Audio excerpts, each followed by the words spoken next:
Me and welcome. I was connected when I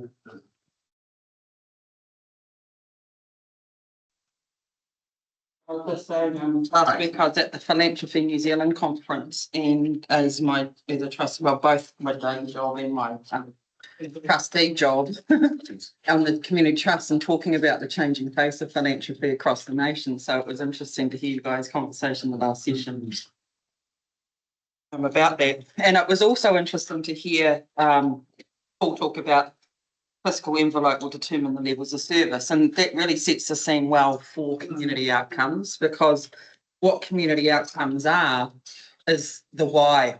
And so for me, the session that Paul was running was about the how. How do we, how and with what? And this session is why do we do what we do? So why do councils exist? Why do, and I've put this slide up. It was from the last time we had a session like this, and it hasn't really changed. Council's role is around building great communities, and you guys all know that. That's why you've stood for local body, because of what councils can do across the communities that you live in. Leanne Dalziel, of course, the purpose statement in the Local Government Act is the yo-yo clause, and because wellbeings were included in 2002, they were removed in 2012, they were reinstated in 2019, and then this current government is proposing that they're exited out again, and we're in the middle of that legislative change, which the timing of which is a little uncertain, but it's inching closer, and it could well be this month, but near the end of this month. But as it stands today, the purpose of local government still talks about the wellbeings. But we have put the new purpose statement up there, which includes to enable democratic local decision making and action on behalf of communities, and to meet the current future needs of the communities for good quality, cost effective and local infrastructure and public services and performance of regulatory functions, and to support local economic growth and development by fulfilling the purpose set out above. That's paraphrased just a little bit, just to move some bullet points and stuff, but all the words are there. There's a lot of it, yes. And so the purpose of this workshop is to talk about community outcomes, what they are, and how our existing outcomes were created, and included in that is this political landscape that we're trying to navigate. So in 2023, CODC embarked on the Shaping Tomorrow Together project, which was for existing councillors, hopefully you're all well aware, which was an opportunity to go out to the community to say, what do you want Central Otago to look like in 50 years' time? And to do that, it was quite a comprehensive. We pulled it in Angus and Associates, so we went to market, got Angus and Associates, who have helped us with our destination plan and other in the tourism space, but they're very good market research, community researchers, and so you can rely on their data to be statistically accurate, and that's what we really wanted to do as part of this process. And we didn't want to, we went out to the community, we engaged all the stakeholders, so people who were connected with different particular groups, we pulled together to have these stakeholder workshops that you see the pictures of. And that was an opportunity to discuss scenarios, what could be, what might be in Central Otago today and into the future. And through that process, we created a survey. Now, surveys, and I love giving my opinion to anyone who asks for it, but I was really not into doing surveys at the time we went out with a survey. We went hard with the picture up there is a little postcard that we sent out to as many people as we could think of to send and afford. It's cost postage. But we went out hard and we got almost 1,000 people signed up, which in a district of 25,000 is pretty good, of which 500 spent the 20 to 30 minutes filling in the survey. And so it's good data. It's really good data. On top of that, we know that not everybody is in a position to be able to do that sort of thing. So we had focus groups with random selected ratepayers, or not just ratepayers, citizens in each of our wards, and we had a particular session with young people and with people of different cultural ethnicities to have a real broad scope of the views of the community. So we had the structured conversation with the stakeholders, we had the separate sessions, now in the survey we wanted to talk about what attracts or inspires people to live in Central Otago. What are their hopes, aspirations and concerns looking 50 years into the future, and what needs to be prioritised in order to inform how their aspirations might be realised. This is the key findings from that report, and I know when I talked to my neighbour who shifted down from Whangarei, 5 years ago, he is here because of the sense of safety that he enjoys here. Where he was no longer had that, and he wanted a change. He's back up there visiting now. I mean, he still loves the place, but he just couldn't live there. And I think for those of us who are fortunate enough to live here, we can take that for granted, that we're so lucky to live where we are, and we need to protect that. We need to look after that. So that was number one. The sense of the freedom of personal safety and security. We had talked about the feedback we got was about the sense of belonging, because of the welcoming, connect and supportive communities that we enjoy, protecting the health of our natural environment for peaceful enjoyment, active recreation, and people saw that as a fundamental prerequisite to everything else. And I've got a side of a minute just to show that. Improving affordability, and so you've talked about rate affordability, but it's the affordability of living here in Central Otago, and particularly as it relates to housing. Managing growth and development in ways that are true to the community's voice and values, protecting small town feel, protecting wide open spaces, enabling the pace and space that gives breathing room. Investing in world-class facilities and services, healthcare, education, infrastructure of all types, be it roads or bridges, digital infrastructure and transport, embracing the future whilst honouring our strong roots in the past, building resilience, including sustainability of the environment and economy and society. And it also talked about a bit of a shift between people's mindsets, continuing to respect those traditional values that have built this community, but also need for some progressive thinking as well as we move forward into the future. And I've just put up 2 examples from the data, the report that I sent the link to before this session, just to show how the data was presented. So this is an example of what's most important to you and your family in terms of wellbeing, and that you'll see at the top there is that feeling safe and security. And then over on the side, you've got, so of all the people responded, 56% had that in their top 10 and 29 had it in their top 3. So it just shows the level of importance that is for people. And I put in one more, which was the so what do we do about it? And so these were the ideas that people had or were presented with to select from, and at the top of that was the high quality infrastructure that is future proofed, and that's that resilient stuff coming through. We added I am actually opposed to it, because it was like a essential, not important, but we wanted to also, there's a whole heap of stuff happening in the district, more so since this was done. We wanted to know if people were against something as well, and you see just a few little reds in that data popping up, which at the time is the airport, but you also see the level of support that's in there. So all of that created a 50-year vision. Now I have to do sneaky. And here's something I prepared earlier. And so this is our website, CODC website, and on here we have a tile for the district vision. And so all of that data, what it did was help us create this 50-year vision, and it also reaffirmed our regional identity and those values that speak to us as a district. The data proved that they're enduring, that they are relevant today as when they were created. And so that was a really good outcome of the process. And I sent the link to this separately, and in here is the tile to get to the district vision part and the data itself. And I've just put up a one. I hope I'm not buggering up the sharing here.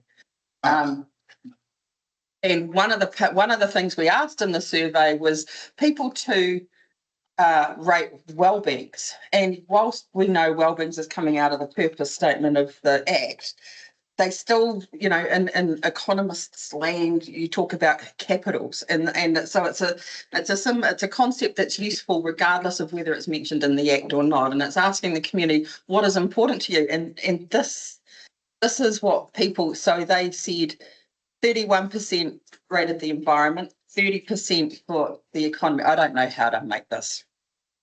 Sorry, with it screen up there. Minus and about the middle, go. Yeah, top middle. Oh, yep. Yeah, that one. Thank you. Thank you. You count for that. This 20 plus a year experience, the person not knowing what they're doing. So we've got 30% here, a positive economic impact, 31% positive impact on the environment, 22% significantly more support for social wellbeing. In the Vincent Ward, so there was some ward variations as well, not a huge amount. And again, that's data is in that survey, but 22% overall for social wellbeing, and then that 16% the importance of that cultural impact. And so I think that's just a useful thing to remember, all things unequal. That's it. So that's telling 30% don't care if the rates go up. I'm not going to interpret the data. I'm just telling you the data is there for your interpretation. And then I go back to presentation. I'll get rid of it. Oh, being too clever.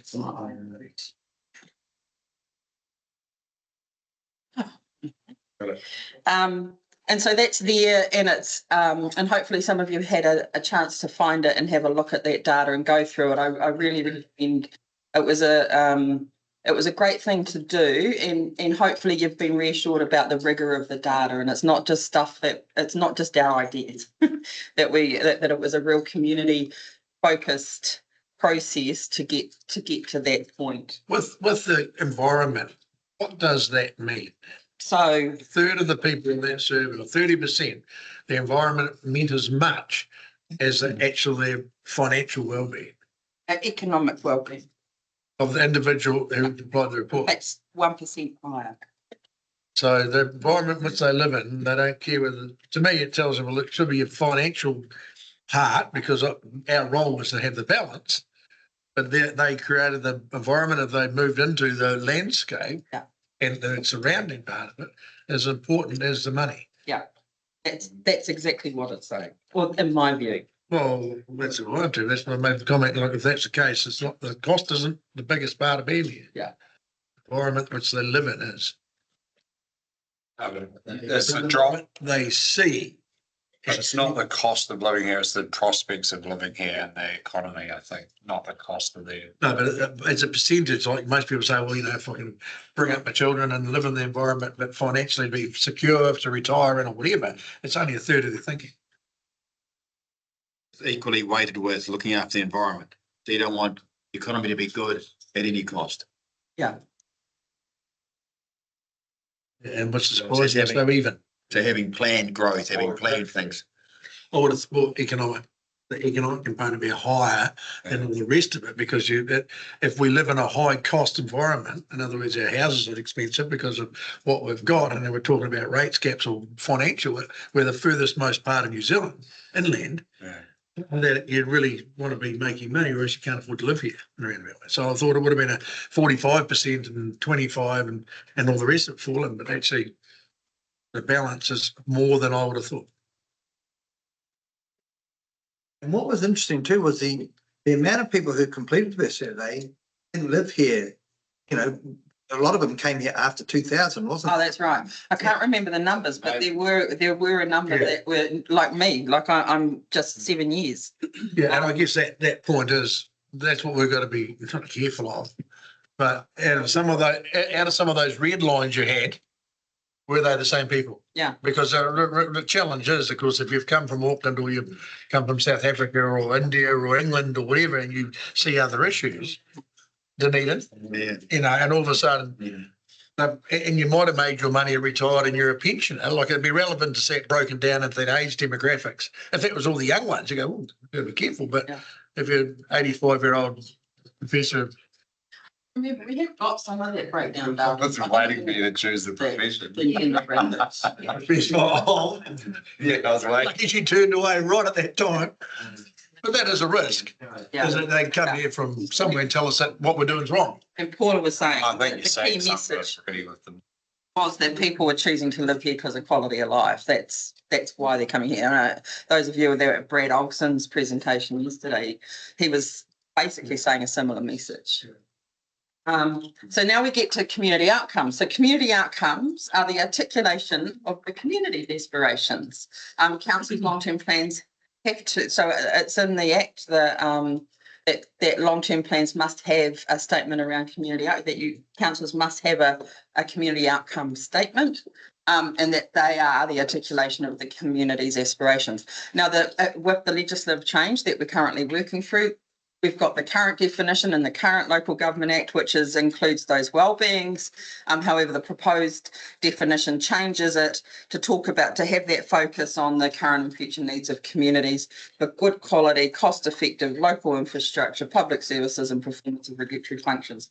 Now, when we were building these outcomes as a result of that data exercise, we knew that there was a change of government sort of near the end of the process, and so we knew what the previous national government had as a purpose statement. So we weren't naive to think wellbeings are here forever. We want to future-proof this thing and make sure that what we're saying about our community's aspirations is framed in a way that's robust and fits for whoever's in central government.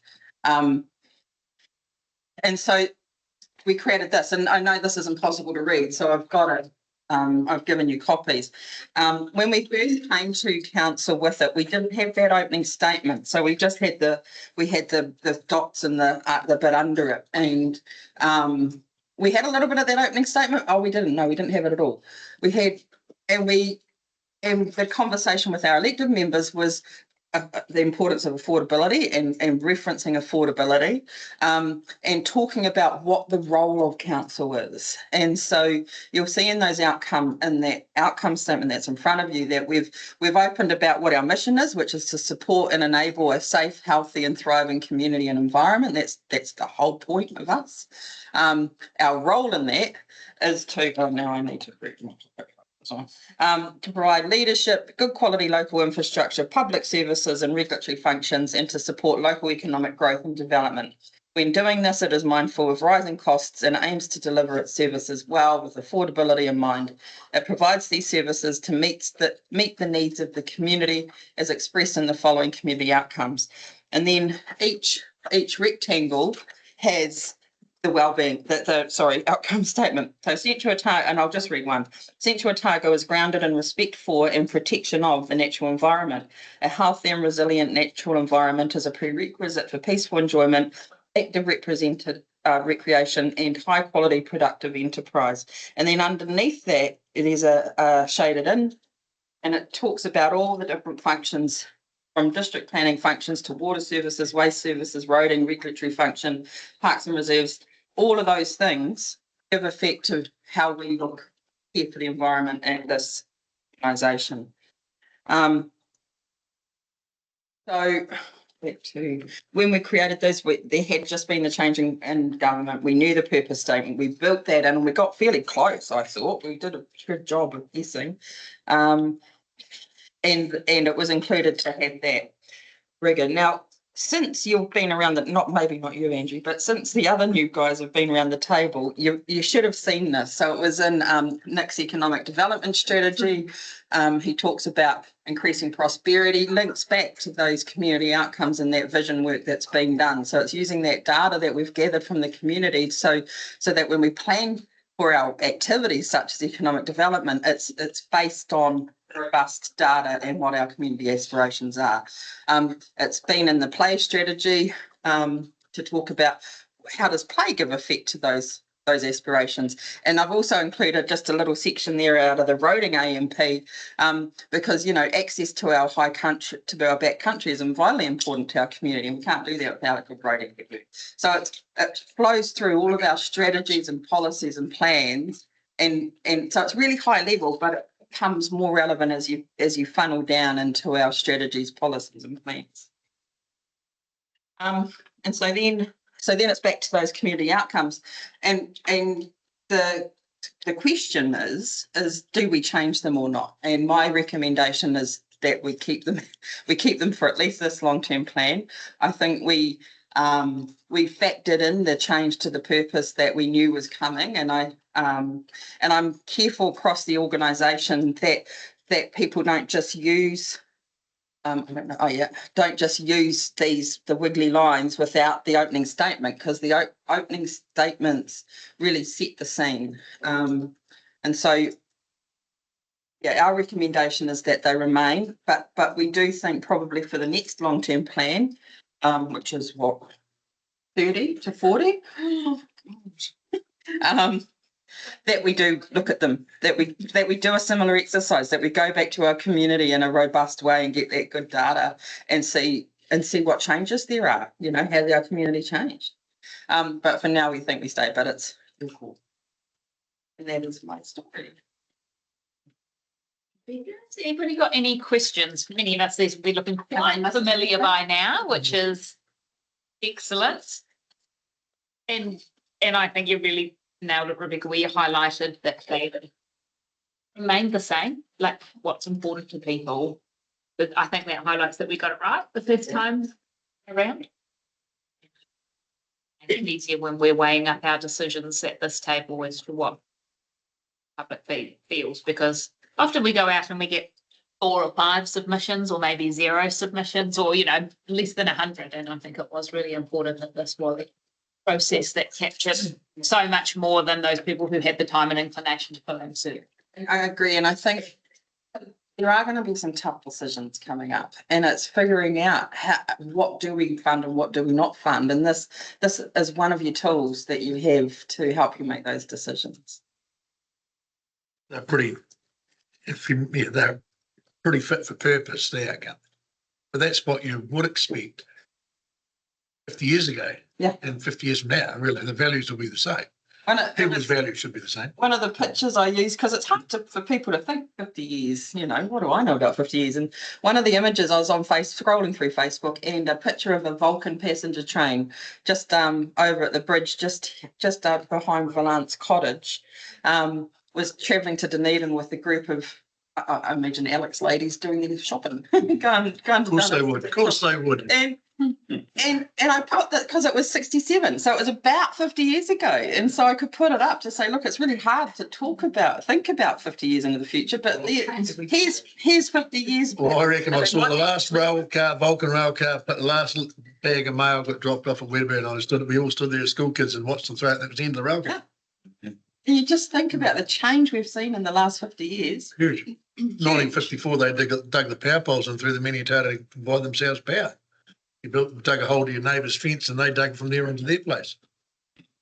Just in the Wedbury and Minnetonka Station Road, they've just replaced a number 8 wire from the power lines now for the aluminium last month. Yeah, it's a bit of history. Fun fact. Just showing up keeping up with it, aren't you? Modernising. I'm coming around now. The big change, Paul has just reminded me, and our community outcomes from the previous set, a couple of things happened. In regional identity values, the shift was that personal safety.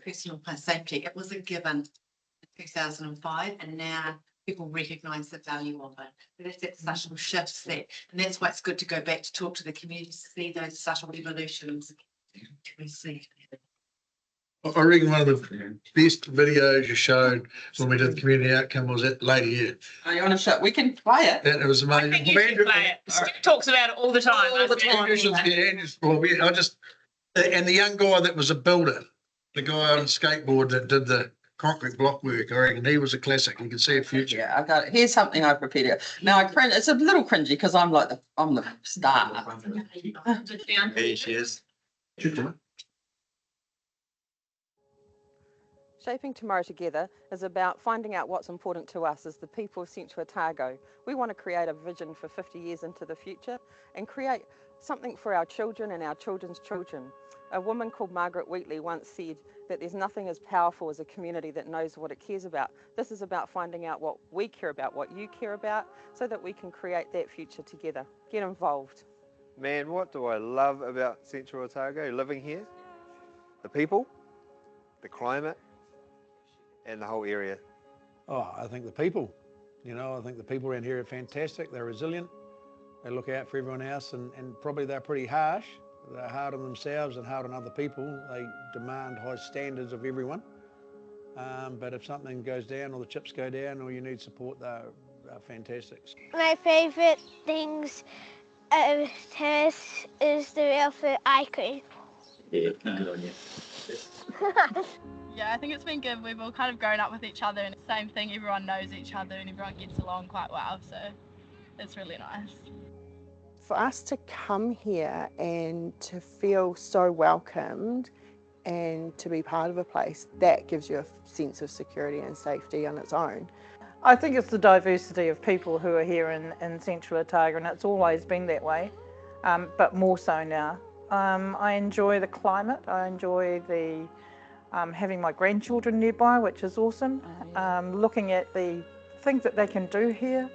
We're really proud of having whakaruruhoi and Uruuru Whenua, the Māori health provider. The Māori programs introduced at the school, and Te Reo Māori is offered as a subject. Te Ahuri have been behind all of those over the years.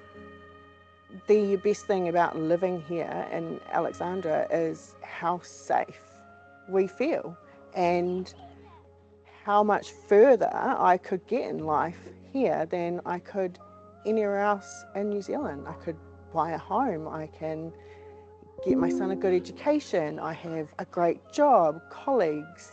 I really love to see like a thriving community. I think our cycle tracks trails have really set us up for that, and I can't wait to see the connection all the way from Queenstown through to Dunedin, because I think again it's a really great type of tourism because it's an active tourism. As if your community is functioning well and it gets what it wants in the sense of it needs a service centre or it needs swings at the playground or the swimming pool open, well-being is a result of that. Well-being is not something you can regulate and say you're going to have well-being. So no, I think we're pretty fortunate. We've got a lot of it in this community. What do I want it to look like for them? Still the safe community feel and environment that we have.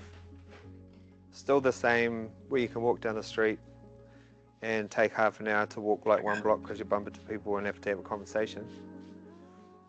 And then just more things for all the different types of people that live here, because it's great if you're into outdoor and sports and doing that stuff, but if you're not into that, there isn't as much things to do. So that could be musicals, kapaka, all of those. It doesn't just need to be about getting out on a push bike. Maybe not for like the young teenage life, like as you grow up you kind of seek for that more socializing area, but like definitely like raising kids, it's a safe environment. Yeah, I think I'll definitely come back. I'll spend a few years away, but I'll always come back and visit family, and I probably will end up back here again later on in life. Well, I'm hoping it sort of looks a lot like it does today. It doesn't get too, overly populated, I suppose, and turn into too much of a rat race. I think it's sort of quite nice the way it is at the moment. It's sort of hold on to its spot in paradise without being too hectic, I suppose. I would keep the population the same, so the same amount of people, but I'd add a lot more things. So we might have 3 skate parks, 3 pump tracks, so that they're not always crowded. So like that everyone can get a turn. Yeah, there's plenty of opportunity to develop your own business here and for work-wise here in Central Otago. I mean, there's construction going on everywhere, or just work in general going on everywhere. I mean, the more you look, the more you see. So there's definitely not a lack of opportunity here in Central Otago. So I think it's a great place to come and sort of look at developing your future. So why is it important to have your say? I think it's really, really important. Like, you've heard some of the things that are key for me. That's just me. What about you? What do you think this community would be like? I need to hear from you, because without your voice, how can things change? If you want change, need a voice up. Go back to old mate from Cromwell and tell him there's a new pump track coming up. Take him on a little bus trip. Hey, I just checked out the Miller's Back this morning and it is looking mint. It is so good. It's Jensen, you know. Oh, is it? Yeah, Jensen. Yeah. And the rates have gone up 12% to pay for it. No, they make that money. No, Get it working for us. So that's me. in parks. Thank you. Thank you so much. Has anybody got any questions? You. Next up, we have economic development and tourism substance. And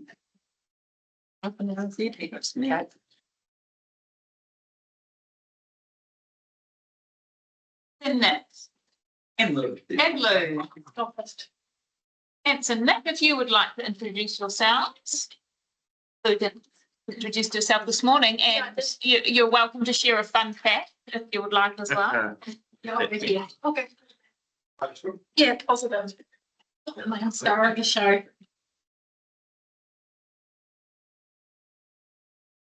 No. You're all good with the presentation? Thanks, Wayne. Yeah, kia ora. I'm Nick Lanham. G'day, Andrew. Met everyone else over the course. So, yeah, welcome to, I would imagine it's your first. Yep. Sure. This is the induction by fire. Be nice, yeah. Yeah. Chili birds.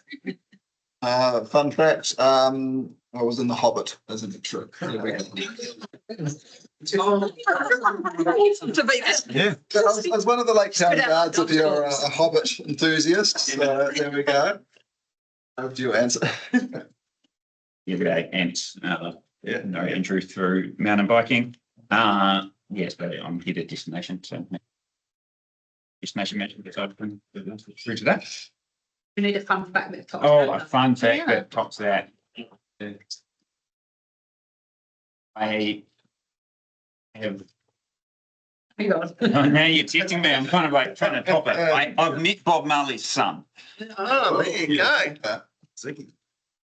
And how? After I went to one of his concerts in Costa Rica, and then we were just standing around at the end, and he came around and joined us in the thing. Previous parts of lives and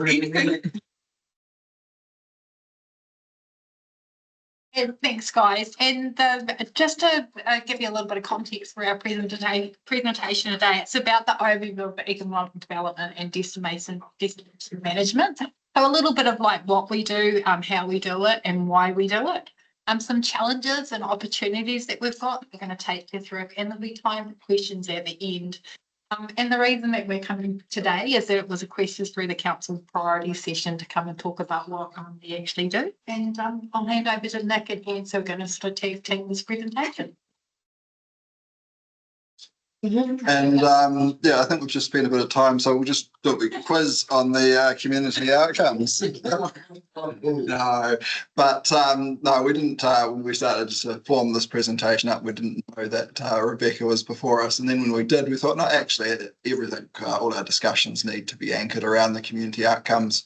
So as you've just been taken through, and you've got economic development and tourism talking to you now, and there's obviously a strong alignment with the increased economic prosperity, but regardless of what part of council or what function or different weightings in terms of how we move the needle forward in those four criteria, but at any level, my view is that we are moving all four of those forward or maintaining them. One doesn't come at the cost, and they're not in isolation of each other. I guess it's just trying to the way I sort of frame it up, and when I look at as well. Oh, we'll go to the next slide. What is economic development? So this is how we define it in our strategy. Economic development is about lifting the standard of living for our community through influencing economic growth. that aligns with our values.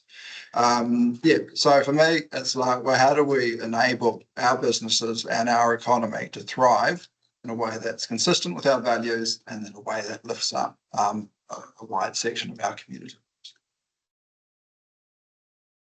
So yeah, and in terms of what is destination management, so this is a definition from the MB Destination Management Guidelines.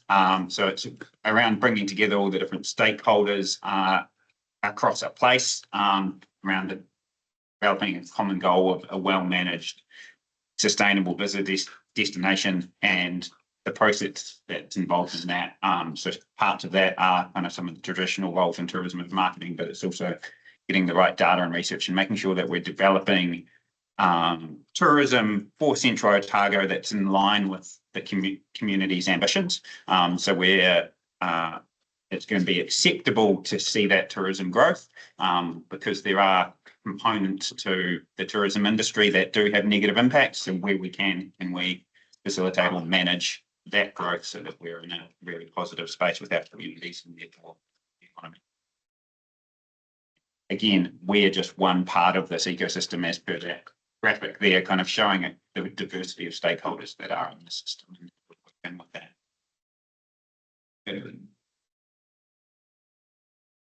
And this is the why, and this, I guess, goes full loop back to the community outcomes as well. So when I think about the destination management, tourism and economic development, we're trying to enable economic growth, economic diversity and economic resilience, create that well-managed destination to ultimately enhance the livability of our district to our residents. And I guess when I think about it, we have a free market sort of economy and that works well, that works great, but it's not perfect. There are still opportunities to improve on that. And so I guess that's often where from a tourism perspective or an economic development perspective that we will lean in to further enhance those outcomes. And I guess, by definition, when economists talk about unemployment, they might say, hey, the natural equilibrium for unemployment should sit around 3.5–4%. Unemployment in this district is probably around 2%, maybe under 2%. So yeah, hey, we're doing a great job, but there are still unemployed people here. And so, some of them are unemployable though. I mean, hey, we've leaned into that with the Mayor's Task Force for Jobs and run a really successful program to get people into employment that haven't naturally just got in there just by the way, I guess. And we've had some great results in that. So I guess that's just an example of saying how we can positively intervene to create better outcomes for our community. Okay, next slide. Kind of just moving through into kind of some of the guiding documents. So from the destination management perspective, we've got the Central Otago Destination Management Plan, which was developed over about a 2-year period in the COVID era. The 9th waves. So this was really around similar to the piece of work Rebecca did with the district vision, but with the tourism or tourism economy visitor lens. Is how did we want, or how does that community want to see it develop, our place develop over a 50-year period, and what's tourism's role in that? It was developed alongside the community, industry, mana whenua, and the goal or the ambition here that sits within the plan is that when visitors experience our world, sharing a moment with our people and places, they become an extension of our community. We're advocates and believers in our causes and dreams for generations to come. The full plan is available online, but as a summary, we had that kind of 50-year long-term vision that's been broken back down into a kind of what we call a 10-year building block, which is legible on the bottom right of the screen, and that's across a range of areas, including environment, economy, tourism alliances, partnerships, product development, connectivity, and a lot of areas that are non-traditional for the RTO space.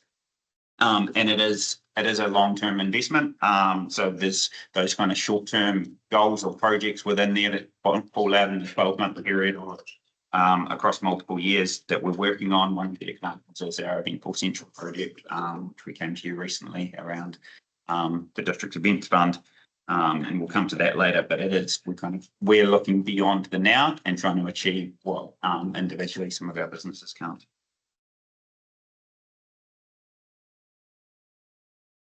And so the guiding document for my work program is the Economic Development Strategy, and that was newly minted as of earlier this year. And that boils down to the target of increasing the average wage income in Central Otago to the national average. So our current national wage here in average wage in Central Otago is 85% of the national average, and we are gaining, which is great. So in another 10 years, we'll sit at 90%. The strategy is really saying, well, how do we close that last 10% to the national average? And it is ambitious, but we are on the right track, and nothing wrong with ambitious targets. Where are we? Which industry or where is it that it's lacking? Or is it a professional skills level, or is it by nature the 80% of it being a rural agricultural basis, or is it a building industry? Is it? I guess the approach is like that's a sort of a target and an indicator.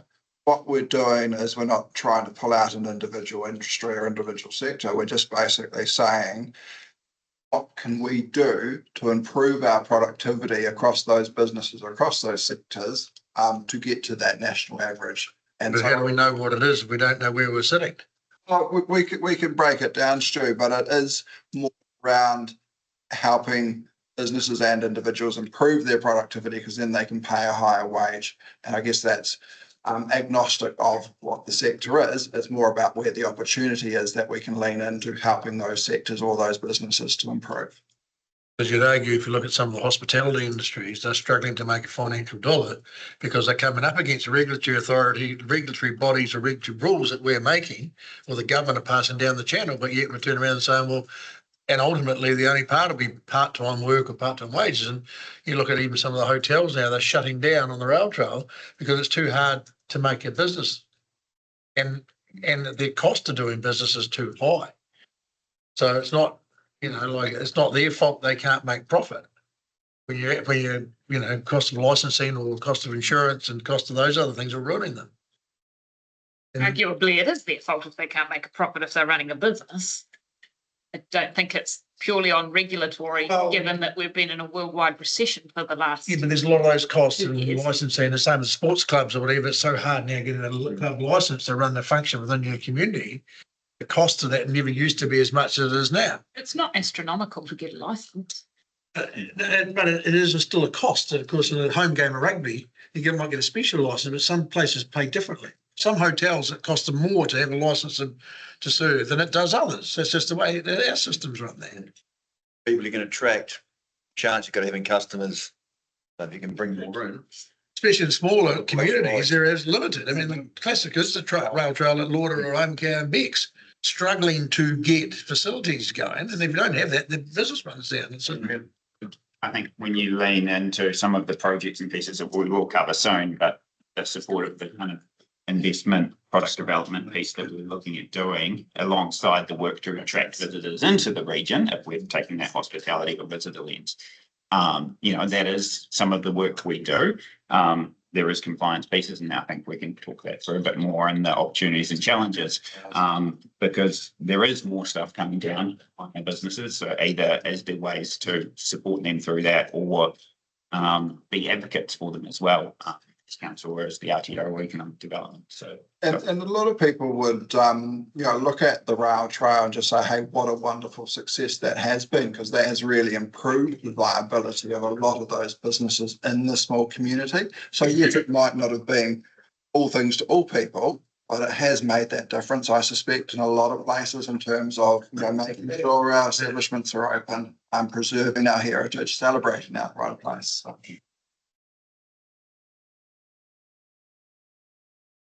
Please.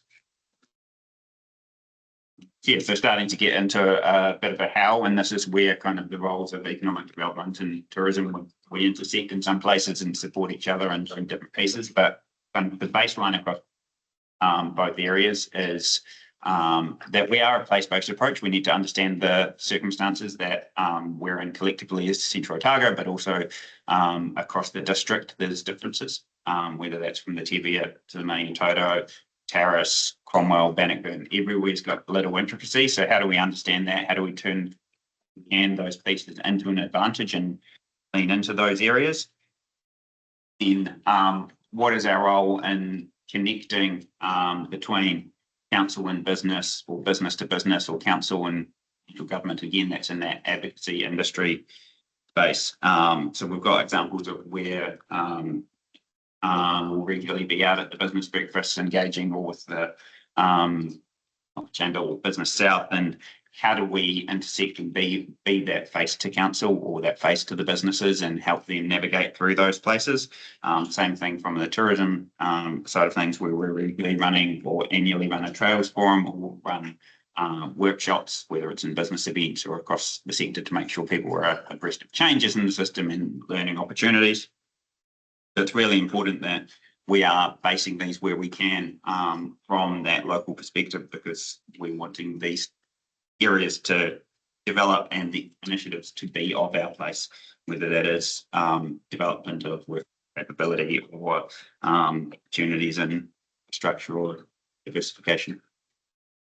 Cool. And collaboration. So that's around realising opportunities that individually could not be realised. And so I guess that's an example where, you know, you've got your sector groups as well that have stood up to bring sort of a sector of big businesses together. Often for our work, it's around bringing groups of individuals together that want to realise the same opportunity or have the same problem that individually that they can't get cut through on. And so an example would be, you know, coming out of COVID, the scarcity of seasonal labour for horticulture. And so with a number of orchards that all the orchards were struggling to get labour, but to try and get them, usually it might not pack to punch. It needs to recruit that labour that needed to come in from outside the district. It was students around New Zealand. So at a sector level, we could bring out sector bodies, MSD was involved, and the growers were involved too, which meant that you had suddenly started to realise these opportunities, that we had booths on every tertiary campus in the lower South Island promoting work opportunities here in Central, which you just wouldn't be able to do as an individual employer, or it cost a lot. So that's kind of an example there. Data and insights. Yeah, big believer in having good data to make good decisions. Yesterday was an example too. We had Brad Olsen from Infometrics come in to talk to us as an organisation, but also the business and the community groups as well. And that's that's been a great win. And more, whether it's at a business level or a community group, they will be looking more and more for data, whether it's around funding applications or understanding what's happening around them too. So we make that readily available.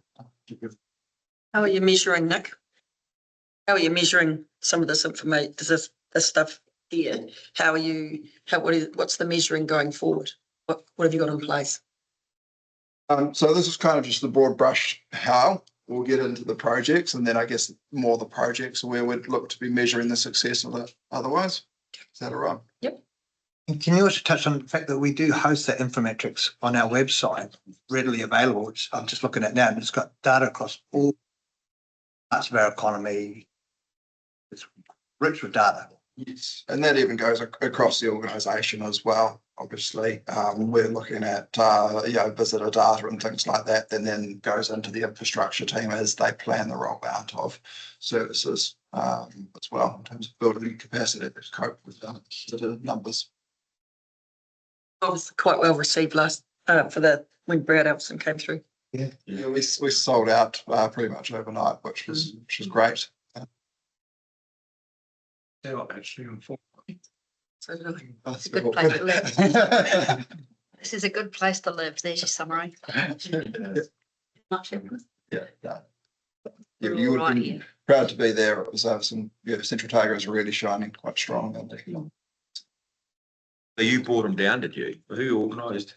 Yeah, so we're sort of deviating a little bit, but so we subscribe to Infometrics to provide our data service. We make that available in a dashboard on our website, and part of that annual subscription is that they come and present to us and give us a bit of a state of the nation update. So we just try and amplify that. So we say, well, rather than just talking to us internally in these doors, let's get them out into the community as well.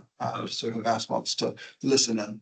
That's great. A great initiative, great chance for everyone else to make use of some skills that you otherwise wouldn't have got their hands on. We've got another slide a little bit later, further in data and insights as well. So we'll talk about some of the other projects there.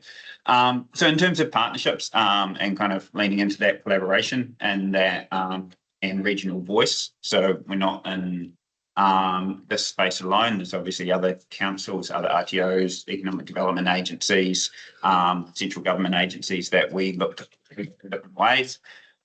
So we've got a few projects in our tourism space that are really around kind of leveraging that group advantage and pieces. So one is we have a role that sits in my team, a trails marketing role, but it's co-funded by Destination Queenstown, Clifford Development, Enterprise Dunedin, and working with the Cycle Trail Trust. And the kind of visible platform to that piece of work is called Trail Hub, telling the stories of the cycle trails and kind of positioning the cycle trails as the best place, Otago cycle trails as the best place to ride in New Zealand. And so that works both in that direct to consumer marketing and storytelling, but also kind of working in with our operators and that. Got a couple really exciting pieces of work that are going on at the moment. That's going on in terms of some kind of future film activity that's being filmed right now, and that's about all I can say about that. But Nick is not in that. We didn't need hobbits. That was one and done. But yeah, touching on all of the trails across Otago and Southland. So that's really exciting. And that project's been recognised nationally and been a finalist in the New Zealand Tourism Awards for collaboration since that initiated. So that we have had someone in that role since 2021. So it's really grown and grown, and lots of the other regions are looking at that kind of collaboration of how do they look at their cycle trails from that user journey perspective. If you're not necessarily riding, if you ride the rail trail, you start in Central Otago, you finish in Dunedin City.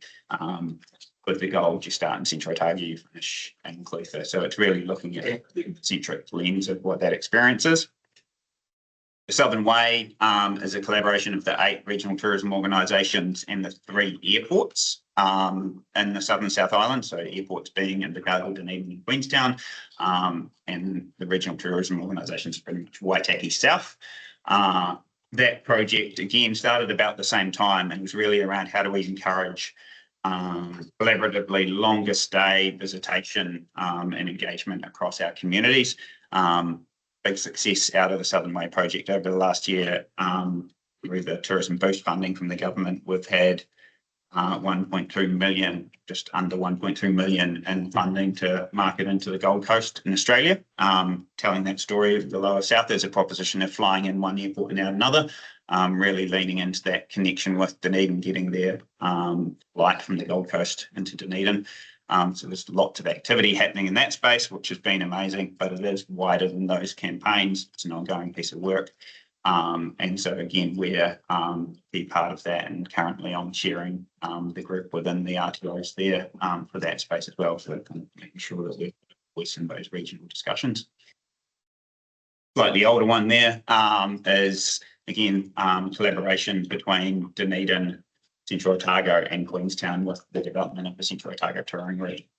So again, just how do we encourage people to travel between our locations and storytelling there? So again, how do we make the most out of our investment collectively with our neighbours? Yeah, cool. And we've got a handful of examples there from the economic development point of view.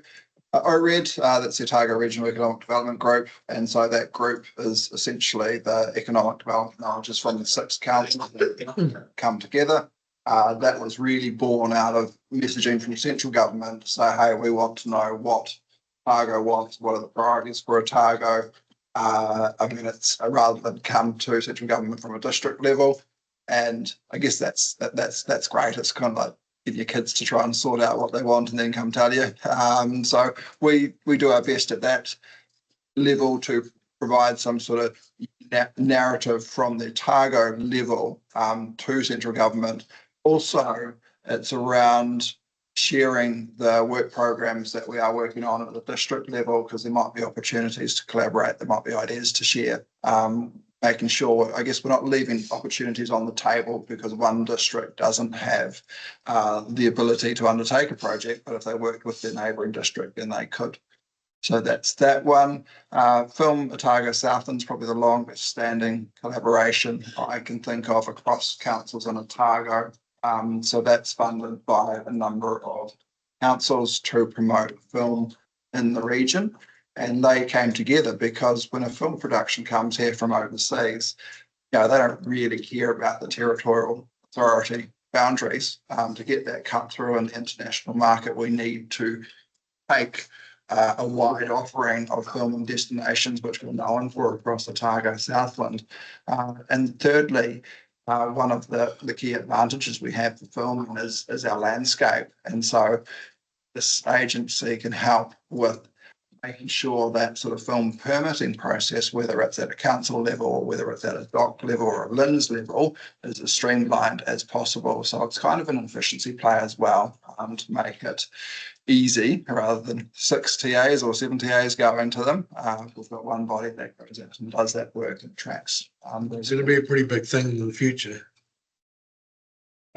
Yeah, so that, spoiler alert, they will come and present their annual report to council in the Maniatoto later this month. So they'll give a bit of an update, but the filming that we've seen in the last month or two, probably this year basically, has been, yeah, it's been off the charts. It's been great. So, is there a way which we can just lean into? Is there a way we can be more promoting of the film industry? I want you to ask that to Film Otago Southland when they come. Because actually, I just, one of those things, I've been a big supporter of it, because when you look at a small community like the Maniatoto, like 2 or 3 movies, there's a lot of infrastructure and a lot of spend. Yeah.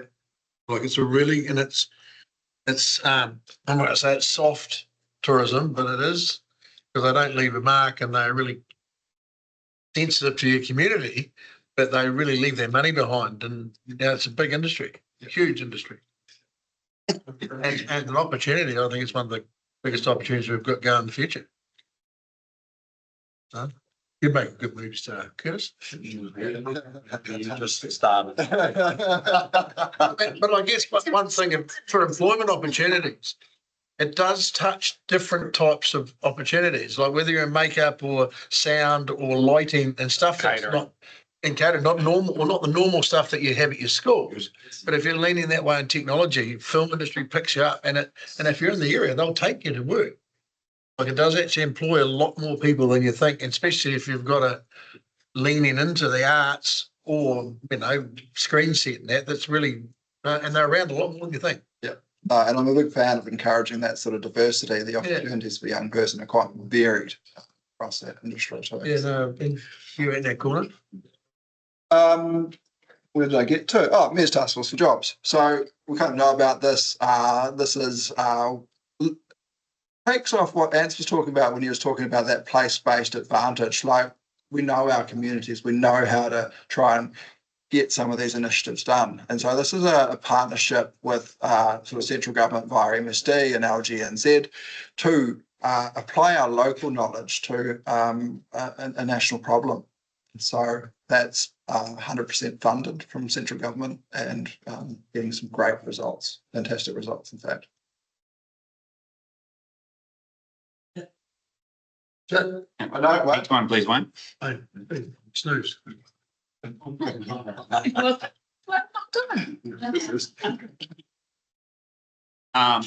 So this next bit's just kind of, I guess, more getting into kind of some of our key projects or a bit more of our day-to-day work streams. It's been broken up. Some of the ED projects are at the top there in that list. Might touch on a little bit. He's much more versed in those projects, kind of coming down from the bottom on the middle with the travel trade digital media pieces. I did do an update to you pre-Christmas around this, but kind of the key areas where we're kind of out there and working and representing Central Otago, key areas around obviously the storytelling, the media, both in our controlled environment, but also kind of trying to make sure the Central Otago stories are getting into other channels. So that's one part of the work. We also then work with those businesses who want to work with international travel trade or work in the business event space around how do we represent them, support them to package, price, get their product and to work with the international market. So we've got a couple of our key annual events coming up over the next 2 months. So next week, we've got members of the team in Auckland for BO Day. So that's a New Zealand-based inbound travel agents who are selling Central Otago or destination. Kind of a chance to get in front of them, tell them what's new, make sure that they're aware of how to tell the Central Otago story, how to connect it and add it into their clients' itineraries. Or it might be a group tour operator who's looking for a new itinerary and might want to drive through the Central Otago touring route or across the Southern Way. Got our piece of work in the event space, which is evolving. We're coming back after you supported us kind of doing the work to set up the district-wide events fund. So we're coming back to a council meeting in the next couple of months with next steps on that. And we've got that 5-year plan around how we support events in the district as well that we're working to.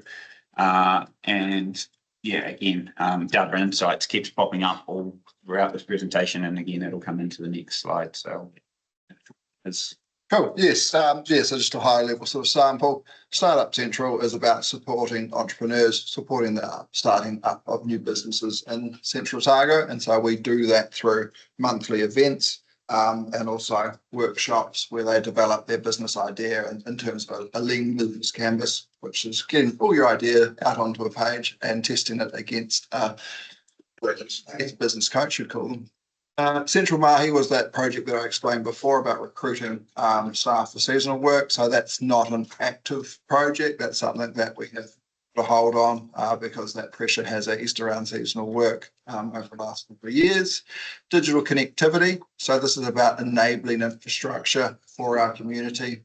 We know we are using more and more data. We know that, whether it's in the workplace or the home, to be prepared for just how our community changes in terms of how it uses and the new technologies that are coming forward. So that's that project. Fruit Loss, this was around commercialising the waste fruit in the district. So this was a project where we first quantified and said, well, how much fruit are we talking about? What types are they? We looked at the health properties and the health benefits of this fruit. We talked with growers, we talked with the existing processors around what opportunities could enable them to process more. And then we also did some research on what are those other products that this fruit could be made into and presented that back to growers, local processors in the district and made it readily available. And when I mean we, I don't mean council. I mean, yes, it had a bit of my time involved in it, but we had for partnership funding from MPI, from Summer Fruit New Zealand. We had a private sector food technology firm that granted us money as well to put into that project. So that's just that example. And that one's probably one that takes a longer tail. We are processing more. Local processors have reinvested and taken on more kit and are processing more fruit, which is great. But sometimes it takes time. So that's probably me from that list. And locals, all this fruit that doesn't get picked, is there any way of on that is there? But for people that are here, you see this fruit there, it's a great attraction to be here. Yeah. So good question, Andrew. So this project, the lens that I put over it was around the commercialisation of it. But in saying that, the research that we did in terms of understanding what those quantities were, how they were going to track into the future, what the barriers and the opportunities from growers were around utilising that, what was made publicly available. There's a non-profit called Kiwi Harvest. They're based in Queenstown, and they were one of the ones that also made a number of contacts out of those industry meetings too. So yeah, there was some opportunity there. Obviously, growers still need to sell their fruit all they can as well. You were the facilitator of that. So yeah. So we led it, and then as it got more to those commercial solutions, we as council don't want to be a fruit processor, so that's when I step back in my role and hand over those reins. Next page, one. So again, we've kind of touched on it in a few places. So this is just a sample of some of the data and insights we've subscribed to or had done as one-off research pieces to inform ourselves, to inform you as council, and to share with industry. So when we do purchase data sets or do things, we do our best if it's based on publicly available data to make sure it gets out there and is available. So we have a regular piece of work around market perceptions of Central Otago from our visitors in our domestic and the Australian market. And that's kind of what I use as a baseline when I'm coming in and talking to you, and we're tracking what people know about Central Otago, both with potential confusion of what is the Central Otago district, so kind of trying to quantify that and change over time in towns and places people associate. Also the experience that recent visitors to Central Otago have and how likely they are to be those advocates that want full place, so tracking that net promoter score, and that's a real key piece for us, and seeing that we're tracking above the regional or national benchmarks compared to our neighbours, and definitely in that recent visitor space. We do that, and we bring an update on that, on the most recent one to you in a few months, whenever my next update is.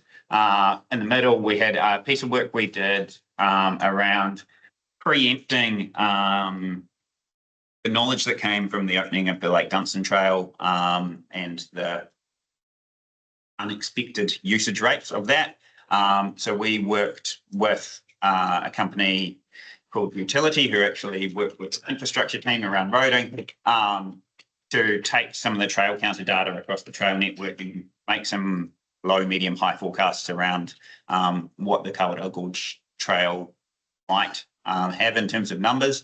That piece of work's been able to be kind of shared with obviously the roading departments here internally, but also with the trail trusts and businesses to kind of start understanding what the potential opportunities and obviously the challenges that come those kind of numbers. And I know recently the Cromwell Community Board had some community coming in asking around the potential pressures that could be putting in on Bannockburn itself. So it's kind of like, how is this information helping support that decision making? It's really important. And then the other one that actually Nick and I have both been involved with in the bottom left, and this will be going onto our website shortly, is a new piece of data where we also worked with the water team around getting visitor population estimates based off cell phone data. So it's a national provider who does this work, but we got it down to a TA2.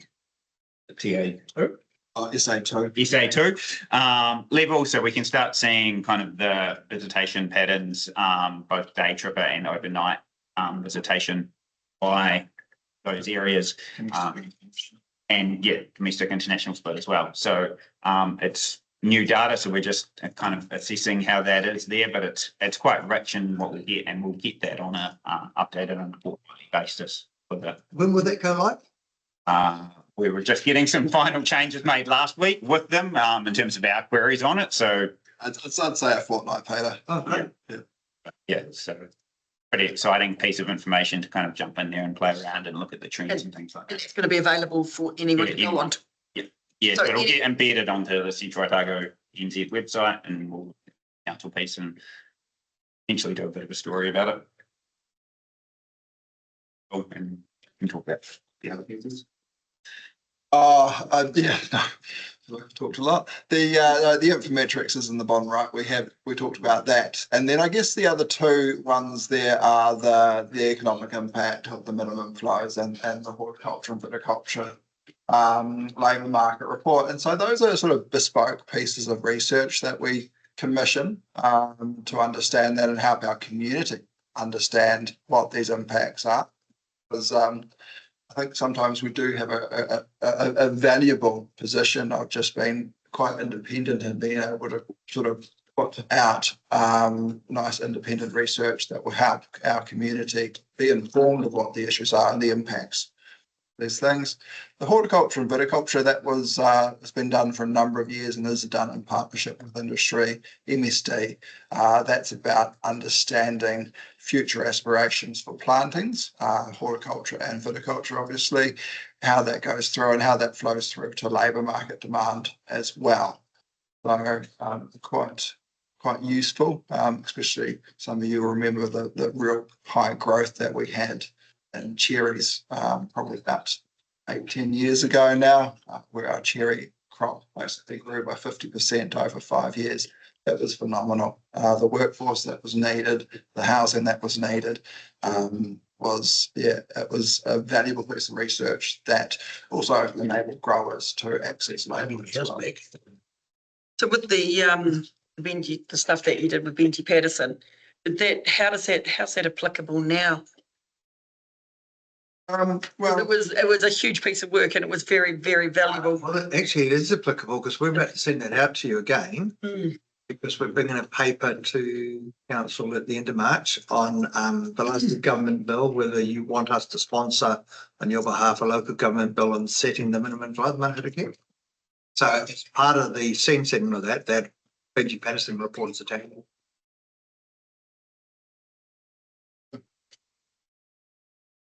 Wayne, now we're just going to move into, oh no, one more slide. Oh, hey, these are just some broad brush sort of opportunities and challenges. Like when I look at it, we've got population, it's around sort of aging. Is this growth that we've experienced over the last 10 years, is that going to continue? And if so, what does that mean? We've got workforce, and that's around training. That's around how our workforce moves within the district as well. We probably all know people are commuting further in the district now for work. So around transport and also remote workers as well, people moving into the district that essentially working from home and often bringing quite valuable skills and resources. What are the opportunities there to support them? Workers in particular, one of the big things is around becoming isolated and having that social connection. And that's really important for them to help to stick in it. But also there's valuable opportunity as well, because these skills, are there other opportunities to utilise them and connect them in with, whether it's community groups or the local businesses as well. Nice to you for a couple of words. Yeah, I think from outside of the fence, especially that kind of outward awareness, perception, marketing of Central Otago, as people's consumer behaviours change, either what they want to experience or how they plan or book their trips and things like that, is how do we be that authentic voice? When you had a presentation last week from Air New Zealand and Tourism New Zealand around, how AI is influencing their work. So again, how do we show up? Because AI can only take what's already out there. Sometimes it does kind of have hallucinations and come up with completely new experiences that we haven't thought of being available in Central Otago. You can see penguins on the Lake Lytton Trail. Yeah. So it's important that we can be there when industry is looking for authentic, so that we are telling that regional story. So there's that, and how they plan, how they book, changes in the systems. So it may be soon that people will be asking AI to book their entire trip. So what is the risk and the opportunities to our existing businesses in that? Which does that put more weighting to particular size businesses who've already got a higher web presence, or will pay an OTA a much higher commission, which is actually money leaving the district versus staying in the district. So there's a whole lot of that kind of tech consumer piece. We're also seeing a lot of discussion nationally around tourism system review. So the minister's got a piece of work that she's doing called the Tourism Growth Roadmap. So what's Central Otago's space in that? That work's kind of slowed down as she realised it was running in parallel with some of the discussions around simplifying local government and things like that. So where she was thinking we could go this way, she's having to kind of slow down and make sure things are aligning. Again, she's doing a presentation in Queenstown in a couple of weeks at the Otago Tourism Policy School. So it'll be great to kind of get more steer on that. But again, when I think we come back to this is through that whole DMP process as well, and again, asking the community what they wanted us to be able to prioritise from tourism.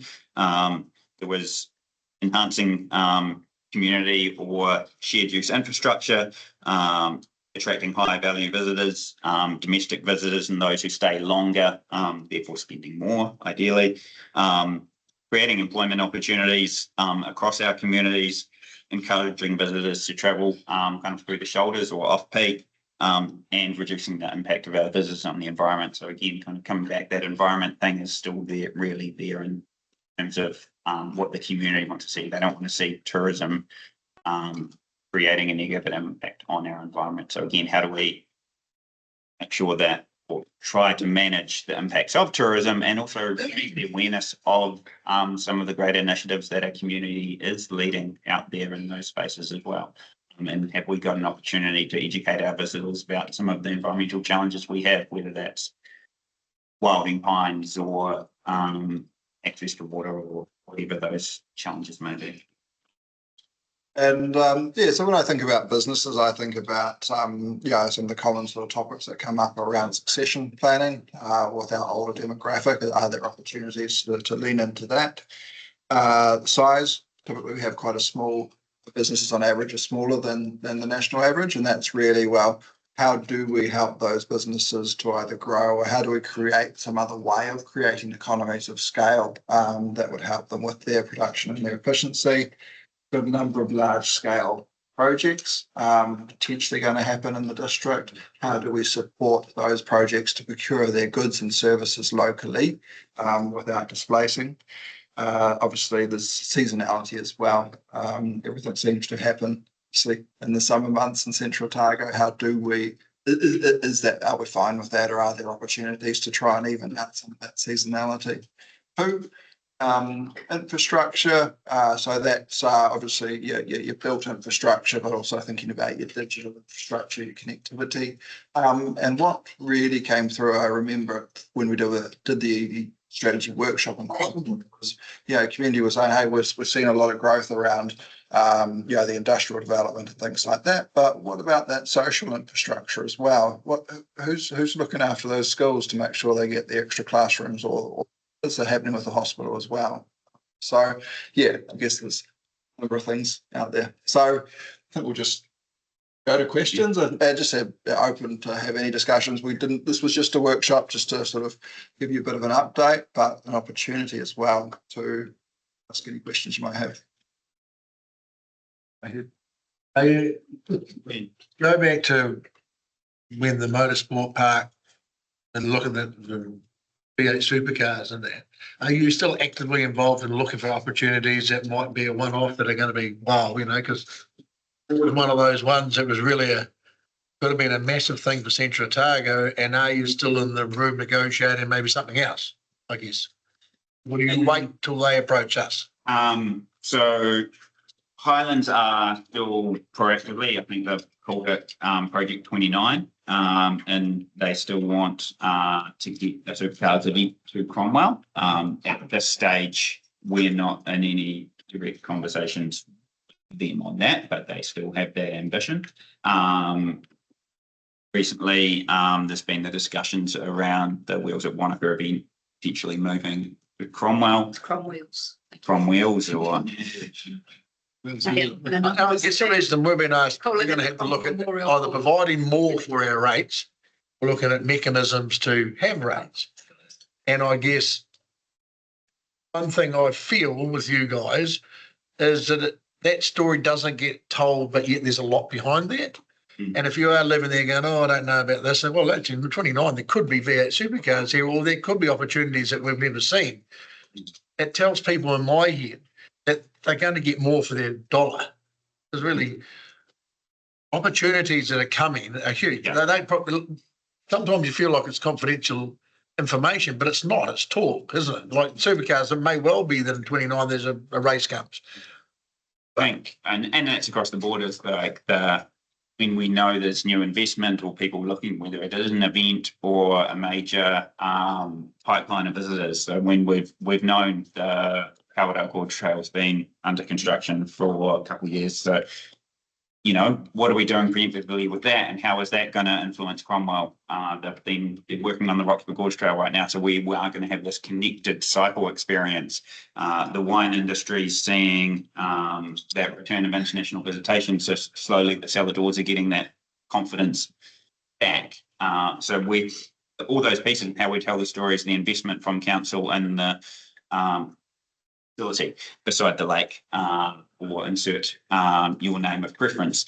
So those things are kind of starting to give a bit of that confidence. And the other piece of work that you supported was us looking at that kind of hotel investment piece as well. So again, the more of these positive future stories are out there, the more confidence we're going to hopefully see. And I think the ratepayer needs to hear that there's a lot more goes on than they think, because they just look at us spending money or doing things, but there's a lot more behind the scenes that they're not aware that's happening, I guess. And Joe, just correct me if I'm Stu, about like us communicating it more and bringing it to the table, even if it is just the reason a lot of them are here because there's so much happening. But if you guys go, well, we're really in talks, it's not it's not confidential information. If you're talking about maybe there is going to be racing at supercars if you get permission, and it's not out of the realm that it might be a hotel chain coming, motels or new businesses in Central Otago or solar farms. But for some people, it gives them a chance to prepare themselves. When they think about it, you know what I mean? It's not a surprise. Oh, we just found out that there's a big hotel chain in Naseby. Yeah. So the opportunity to kind of tell the region's story more and celebrate the work that is being and let them know that what is happening, because it makes a difference how they think about it. Or their kids might say, well, there's no future in Central Otago in the next 10 years, but hang on a minute, there might be this and there could be that. And it's like, gives an opportunity. And that was the wonderful thing about Brad Hobson's presentation yesterday, and I'll share the video with you of it, because you looked across the whole of the country and Central Otago is really the bright spot on the map. Like I think we had the fourth or third highest out of 67 TAs in job growth. That's phenomenal. Yeah, and we've got to make sure we keep telling that. And then your guys' work is we're really trying to develop this, and there could be. And I think that's important for us, because we know that make decisions that there's a future. I wonder if there's a mechanism, because we sort of slightly changed the quarterly report we do, but presents like we tell you how many resource consents in the valley and how many building consents in the valley. There might be a way that we can summarise some of the big economic data and then some of the initial discussions that are going on, or something that doesn't betray trust with commercial enterprises, but sort of alludes to. Yeah, and so some of that stuff is starting to come into the quarterly report around that jobs growth. That's one of the ones that we do report on. We just have to wait till the data gets released. Your profile's not high enough. Yeah, no, I think that's a fair call. You know, like it could, for what the people, I think it's fine. Yeah. But and it just like Peter articulated that it's a mechanism to say, well, these guys are working really hard, and because that Southern Way, like that, one of those cycle tours or whatever, sold out in minutes, days. Out of Gold Coast and that. Like, a lot of people, there's a lot of work going dealing with the Gold Coast, bringing flights into Macau, but unless you're involved in the tourism like we are, you wouldn't know that the Southern Way even existed. And if you've got stuff and, like whether it be the regional deals or there's hospitals and stuff coming along, or there's going to be another cycleway going through or connecting up in dates, people can say, there's going to be a lot of people talking about the Kawara bit, but we don't really know when it's going to finish because it's coming against a big hurdle. But your profile could be a lot higher, which will touch on the community outcomes of Rebecca's lot. And I think that, that is fair in terms of we communicate a lot of this stuff with the industry and with yourselves, but not well enough to the community. And if you're thinking about going to Sydney to get a job because there's nothing in tourism here, and you go, hang on a minute, there's going to be a heap happening. It might change away. And out of that could fall economic development, because you could start the next cycle tour company or a caravan at Bannockburn selling ice cream to 80,000 people because information's there. Because if you've got to start looking for it and you don't know where to go to, you start to lose interest. I think there's a lot of like communication collaboration that you're working on, BD or destination management, and even a couple of the items that I've been to, it's like all the pieces of the puzzle start to go into place. So I think we can communicate that better too. Yeah. And I wouldn't be waiting for the quarterly report. It'd be because that, I think for a lot of demographic you want to get to, that's not what they read. That's not the informal communication. For sure. Is your job growth number, does it capture people moving to the district who are remote working? Oh, that's a good question. So how they do it is basically the IRD can link you as an individual staff member and your employer. And so based on your IRD number, it'll know where you reside. And so that's what it is. So if you're a remote worker and you were a contractor or self-employed, that wouldn't catch you. You would have to be inputted by someone to show up on that data. So the growth figure could potentially be higher. Yeah. But the the reassuring thing is that it's consistent. It's consistently going positive and showing a good trend to it. And I guess it's that trend rather than necessarily the actual number. But yeah.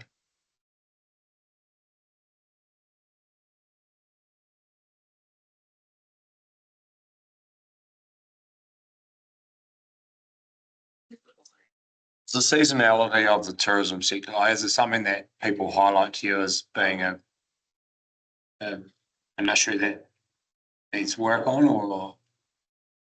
It depends on location of business, scale of business a little bit, because some people really relish that opportunity to have that shutdown period, but more kind of, I guess, those longer shoulders, like if we can extend the rail trail season, for an example, extend the summer season, those businesses that kind of play off that warmth and comfort, like that would be great. So kind of how do you kind of smooth out our peaks and troughs? So we normally have a very strong peak start of January and another peak around that Easter or that holiday period because the weather's stable.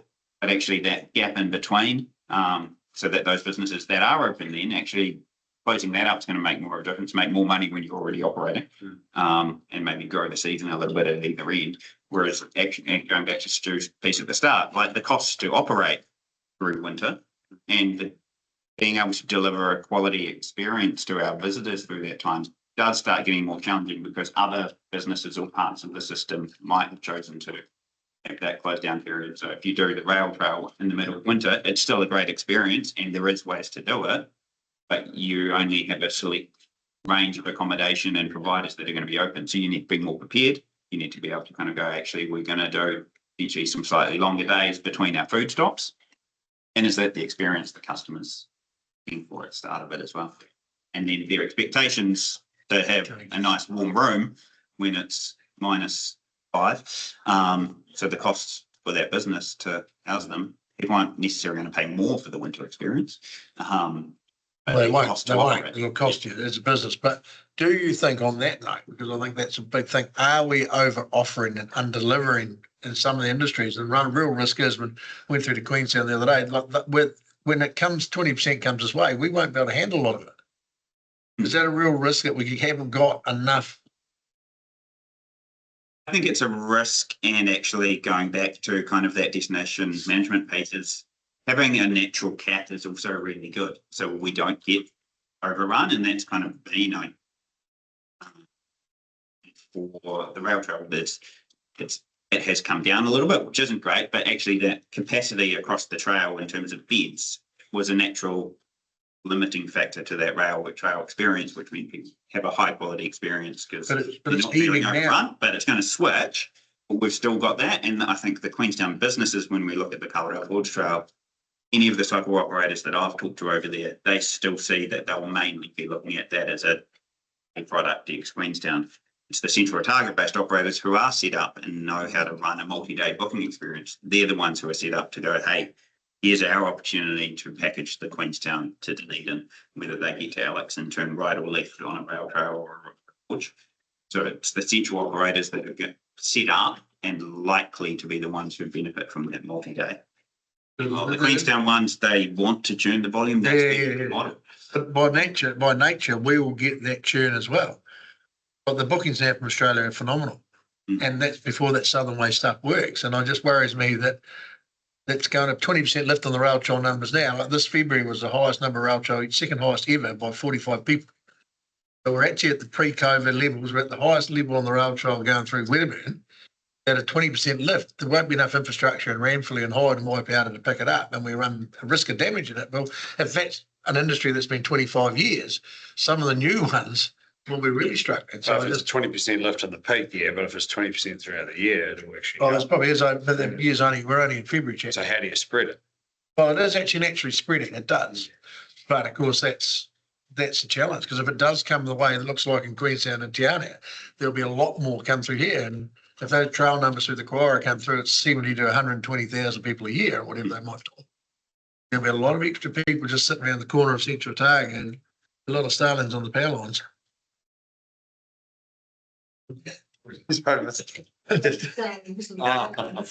Do see sailors on the power line? So, starlings. The good thing, but we've got to make And sure. that's the power of us having that data, making it available, doing that future forecasting. You know, until recently, the most reliable counter, as you know, Stu, on the rail trail has been yours. The lady came over at the cart the other day. The 45. Rail Trail Trust had struggled to get MB or DOCS support or the funding to have kind of the same counters as on the other trails for pieces. So what we did last year is we purchased the same counters that are used on the other trails and installed them on Council's Road Reserve.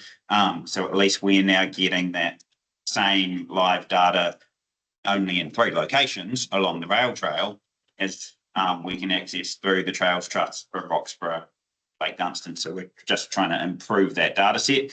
And now through taking that avenue, Rail Trail Trust is now got in a strong position to advocate to New Zealand Cycle Trails and MB kind of going, hey, council stepped up and filling this gap when they shouldn't have had to. And now can you come in and put another 3 or another 4, which would match what's historically been there by DOC, but been unreliable and very slow to process. We'd have a 6-month lag in getting a trail count out of DOC versus the best way to is to ring up Stu and say what's gone over your counter at Wedderburn. So well, we saw by 45 people on the best trail, best month ever in the last 25 years, and that's only on the trail. And I'd say 20% of our accommodation is coming off the road.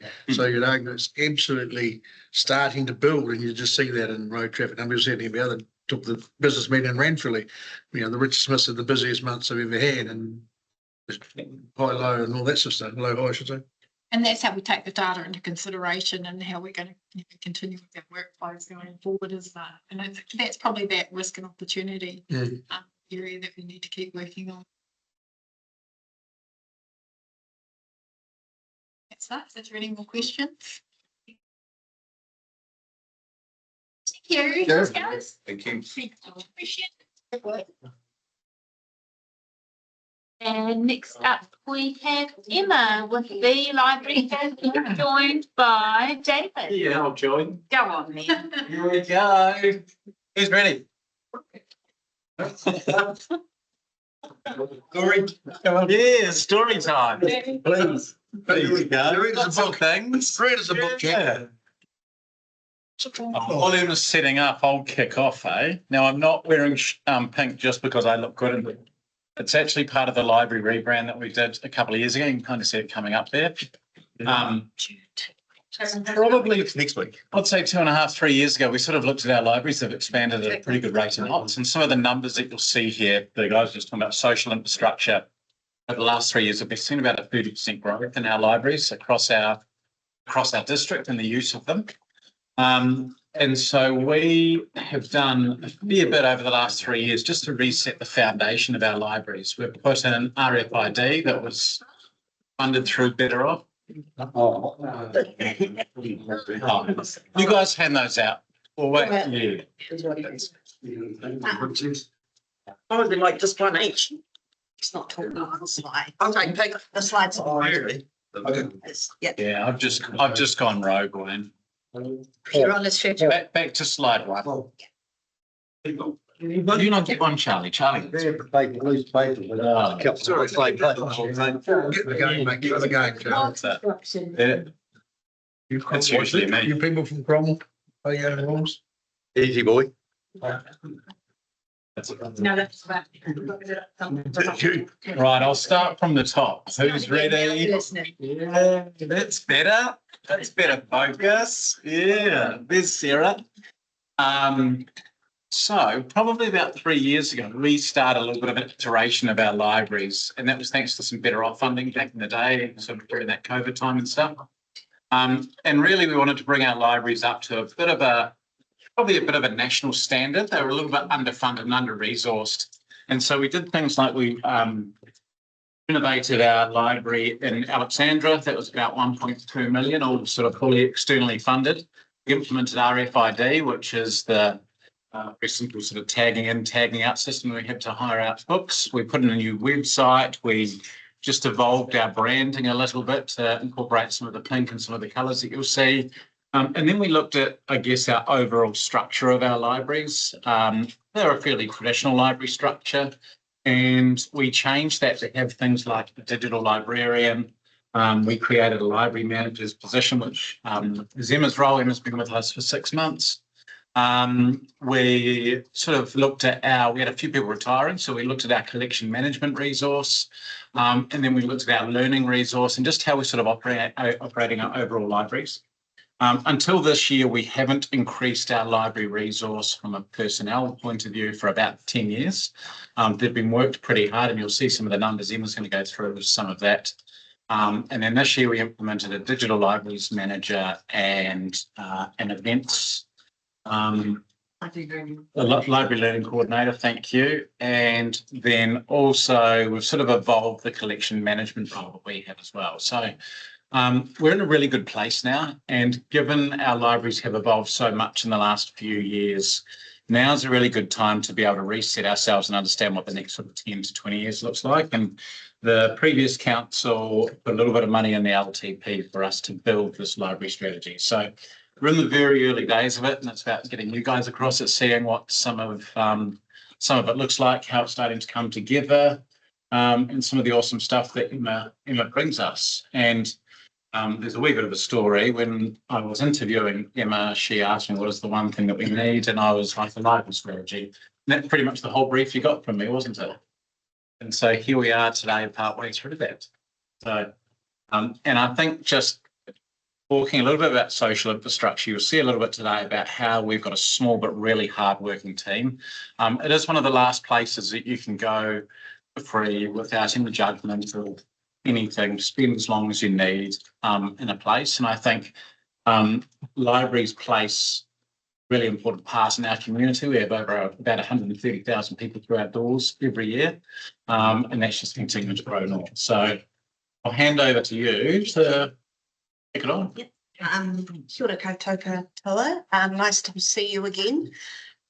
Just before we get started, just a couple of things. I'm actually hard of hearing. I wear hearing aids, but I can only hear like 80% of sound. So those people who are right down the back, just make sure that you talk clearly and loudly to me if you've got questions. I've given you some handouts, and in there is a set of questions. So I've we've only got 30 minutes together. I've flipped things on its head. I've given you the questions first for you to review. And it would be great if you could just fill that out as you hear me talking. If you need a little bit more time, that's fine. You can just get that form back to me at some point. There's also some hard copy surveys and some flyers to hand out to people that you're talking to in the community. There's a QR code on the flyer, which goes straight to our survey. If you get someone a hard copy survey, if you could just say return it to one of the libraries and we'll sort it. I'm particularly interested in rural reach communities because I've only been here for 6 months, so I haven't had time to really get into all the communities and those who don't use libraries. We're really interested in finding out what are the barriers. Is it our, opening hours, or is it because you just don't use libraries full stop? All those things are very interesting for us. So yeah, that's fine. Just a quick overview of our libraries. Some of you will be library users, some of you be library users, and that's okay. So I think some are new to the table, so I think it's a really good opportunity just to sort of set the scene. We have 4 main libraries across a really large area. We have Alexandra, Cromwell, Maniatoto, and Hillsborough. We also have some community libraries in Clyde, Omakal, and Miller's Flat. So they just have some part-time hours during the week. We have approximately 20 staff, and only 5 of them being full-time. So some of them have very minimal hours, and we make that work over those 4 main libraries. We have to remember that we have to cover annual leave, sick leave, health and safety in regards to how many people we need in the building to be open, which means that we are delivering big value for small teams. We deliver a high level customer service, so with a 96% satisfaction rate, our last residential survey. And we offer a range of services and programs. And so this is where I like to do my little activity. I like to talk about scope. So if you're not a regular library user, you might not know the scope of what we deliver in our libraries. So I do this through objects. So if you are using our library, you might be able to borrow a puzzle or a board game and stay and use the library and be safe and in a safe space where young people, young adults and children can hang out. You might join one of our craft groups and get to craft and connect with community. So because social isolation is a big deal. You might be able to use one of our computers for free. Maybe you're doing your CV, maybe you're applying for a job. You might be scanning something. You want that one, Stu? He's more interested in the crafts. Sorry, You could make a great contribution to the knitting circle, Stu. You'll also be able to use our free Wi-Fi, which we have going 24/7. I don't want people contacting me. This is a big deal for our library users. I think Bob wants that one. Yeah. People, we have a lot of people come into the library and ask for help with their smartphones. So traditionally, libraries were a book service. You came and got a book out, you returned a book, you put a book on hold. Now it's 50% at the desk. We'll get 50% people who need help with books because we now have the self-checkout stuff. And then we have 50% of customers saying, can you help us with the library apps? Can you help us log into the Wi-Fi? Can you help us with the computer? Can you help us attach a document so that we can send an email? And that is what we do because we're about literacy and this is digital literacy. So it's just a different type of literacy. You can come to the library and we will help you get the facts in this world of disinformation. Oh, yes. You need to send that to the trivia. I was waiting for that. We offer Optional extra. We offer print, for people who have disabilities and can't see the small print. So we offer large print books and these are very popular. These are actually super expensive. These are like $80 to $90 a book because a short print run. So we offer book groups. So like-minded people can connect. We can also have more social connection. We offer, we actually have some English classes going in the Cromwell Library at the moment, so you can learn languages, but you can also take books out. What's the uptake on that? It's been really popular in Cromwell because REAP have their classes there. So whereas REAP services this area really nicely, so we have done it. So we always try to work with what other groups are doing, work together rather than compete. So we've got a few families moving that have no English. You can take part in local government politics. Give it a thanks, Karen. Thank you. I've got some learning. Andrew wants it first. Here we are. We offer a range of activities for children, especially over the school holidays, and it's all free, which is really important for families to have access to free activities. We offer early literacy programs for children. That is actually super important. I'm just thinking, why don't we have our council meetings in the library? Because we cover everything. I'm going really good now. I've had 4 or 5 books here. So Early literacy is obviously really important, but one of the things I've learned through community doing my engagement work over the last few weeks is it takes a really long time to be able to get your children into early childhood education here in Central, you know, it's challenging. So offering that service means they can come and connect and also the children can do some literacy. So we offer audiobooks online and audiobooks and CD for people who can't read or prefer to listen to audiobooks. And we offer DVDs, which you'd be surprised how popular these are. Not everyone can afford Wi-Fi and streaming services. So we offer a space where you can just spend all day and work if you want in a lounge space. And this is actually our new digital services librarian on the front. She lives in Lauder and she's also got a published book. So we're really lucky to have her on the team. Can see Gillian. Yeah. We offer self-help, free self-help. Thank you. Got it. We offer a way to connect with our heritage in New Zealand, learn more about our national languages. And we offer a professional library service. That means our staff need professional training and work. And we also, this one special one, because I was reading all your bios to get to know you. And we also offer, you know, like we get to know our customers, and if they come in, Bob, and they're like, I really like F1 racing, we'll help you find your book that you want. So, I'll give it to Bob. He's got a couple there.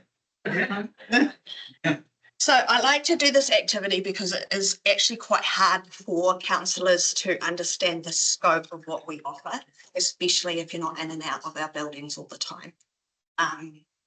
And yeah, so if we move to the next slide. I'm just going to I'm just going to talk about our 2025 numbers. We're really proud of these. So we had 128,657 visitors through our doors last year. Who was one of those? That's awesome. I like to see that. Charlie? Oh. Don't be so proud. It's never too late. I think I've been in the Cromwell one once. There you go. Once. There we go. We'll make that twice. Yeah. Something you haven't mentioned actually, which I've used a lot before, is printing services. Yes, printing. Yeah, definitely. So if you take those that door count number, that's roughly 5 visits per person in Central Otago. I've been 10 times. That's what you've been known. Hey, that's from. It's my kind of. I only got 931 a new library. Yeah. Oh, yes. I'm going to get to that in a minute because that can be. So we have we had 27,330 Wi-Fi logins last year, and Wi-Fi is obviously available 24/7. You can get it outside the building. And once again, that's really important for people who have moved here from overseas because they want to contact their family outside of, you know, library hours and sometimes in night time and while we're sleeping. And some of them can't afford to have Wi-Fi. So. Actually really good for tracking your kids as well. I've got a child with a phone that's only on Wi-Fi and she knows to go and stand outside the library and then I can figure out it's a good rendezvous point. So it's a good safety mechanism though that kids know that's available and if they need to use that, got the data for that's quite well known for Cromwell anyway. So we've had 4,581 logins on those public computers, and they could be doing anything from signing up to a new tenancy agreement so that they can take on a rental here, to doing their RealMe account, applying for jobs, doing their CVs, emailing loved ones, so all sorts of reasons. We've had 931 new library members sign up in the past year. Now, I don't get hung up on library members, because we could have someone who walks past the library every day and comes in to read the newspaper and never scans a card. So the only reason you need a card is to take a physical item out. It doesn't mean that you're not using the library in some other way. How many members have you got? I'd have to look into that. And what we do is I could come back with those numbers to you, but what we do is we We call them active members because some people may have had cards for 25 years and never swiped them. So it's usually each council's different, but it could be like every, say, an active member might be swiped their card in the last 3 years. So I'd have to, yeah, but I can find that out for you if you would I like. can try and find that out while we're talking. I'll pick that one up. I also get out a talking book and not swipe my card. So I'll be Yeah, that's right. actively using it. Yeah. So then we've had in the past year 711 events activities in our libraries, and we've had 12,896 people attend or get involved. And it's on another slide, but I have a budget of $5,000 for events for the whole district. So that is good bang for buck, as far as I'm concerned. Yeah. It's 30 cents per attendee. It's good maths. And then we had 180,613 items checked out. So, oh, this way. And I So- found out that we can go into the library and we can get into this system. Yeah. Pretty handy. Yep. So what I've done is I know that you've got 4 priorities that you came up with as a council, councillors, through a strategic meeting made earlier in the year. So I've aligned how libraries fit with your priorities. So if the main areas that we fit are funding, protection and attraction. So if we just move on to the next slide, Wayne, I'm just going to talk a little bit about funding. So we're a high use, low cost service. We have exceptional return on investment. In fact, there's independent research that's been done around the return of investment. Victoria Public Libraries did that in 2017, and they showed that for every dollar that was invested in libraries, returns were $4.30 in benefits to community. So this was a statewide large study scale. It's the most credible ever done in benchmarks in Australasia. They looked at things like direct benefits for library users. For example, if you will save money if you borrow the books and use the free Wi-Fi and things like that. They looked at economic benefits, which was things like going on using our computers to go on and get a job means that they'll stay in community, which means their income then goes on to local community. And it also measured things like where there's libraries, there's foot traffic. The foot traffic then goes on to do things like go to a cafe, go down to the supermarket and things like that. So, and then the last thing they measured was community and wellbeing benefits. So things like improved literacy and life skills, social connection, safe community spaces, and support for early learning and seniors. So we're a delivery partner, or what I like to think that we are a delivery partner rather than a cost centre. So we work with a range of organisations to make their impact go further them and for us. And a really good example is Skinny Jump. I don't know if you've heard of Skinny Jump. The company Skinny, they offer a service called Skinny Jump, and libraries distribute modems, free modems to communities. You have to either be a family with children, job seeker, senior citizen, person with a disability, a refugee or a migrant, or live in social housing, and you can come to the library and we'll sign you up. You get a free modem, 35 gig of free data start off, and then you only have to pay $5 a month to get your top up. So that's really popular for people.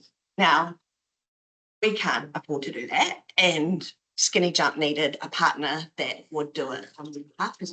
So if you go to most communities, most public libraries will be offering that service.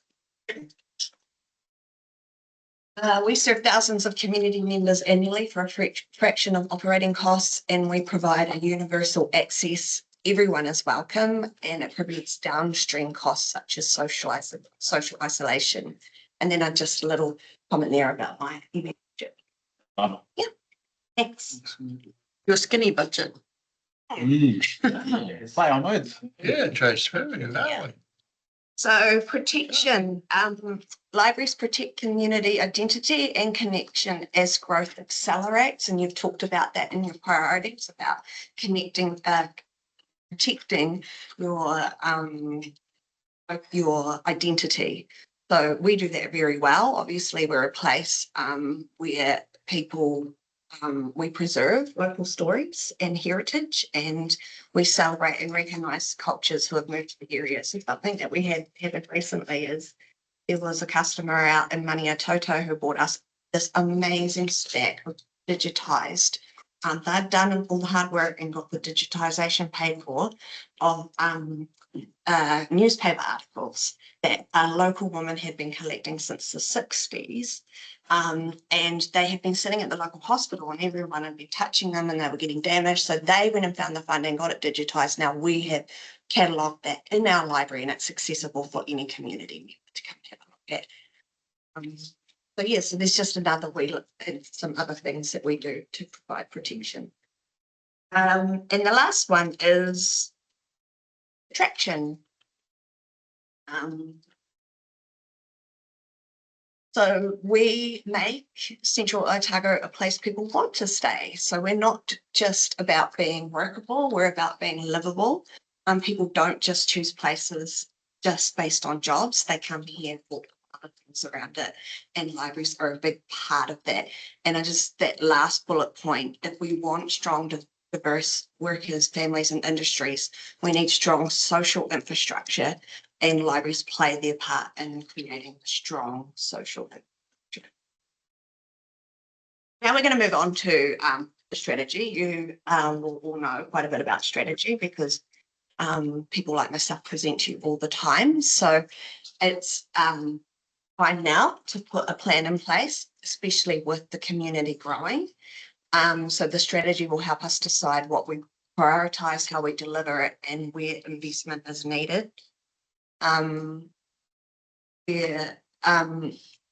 unique thing about a community service is that when we make these decisions, we actually need to include everybody. It's not just council staff or elected members. It's our community, it's mana whenua, it's elected members and council staff. So we all take that direction, and that has been part of our consultation around community engagement. So I'm just going to talk through the timeline that we've been working to. I arrived here in September, and I got our first initial planning workshop up and going in November. Next slide, Wayne. Next one.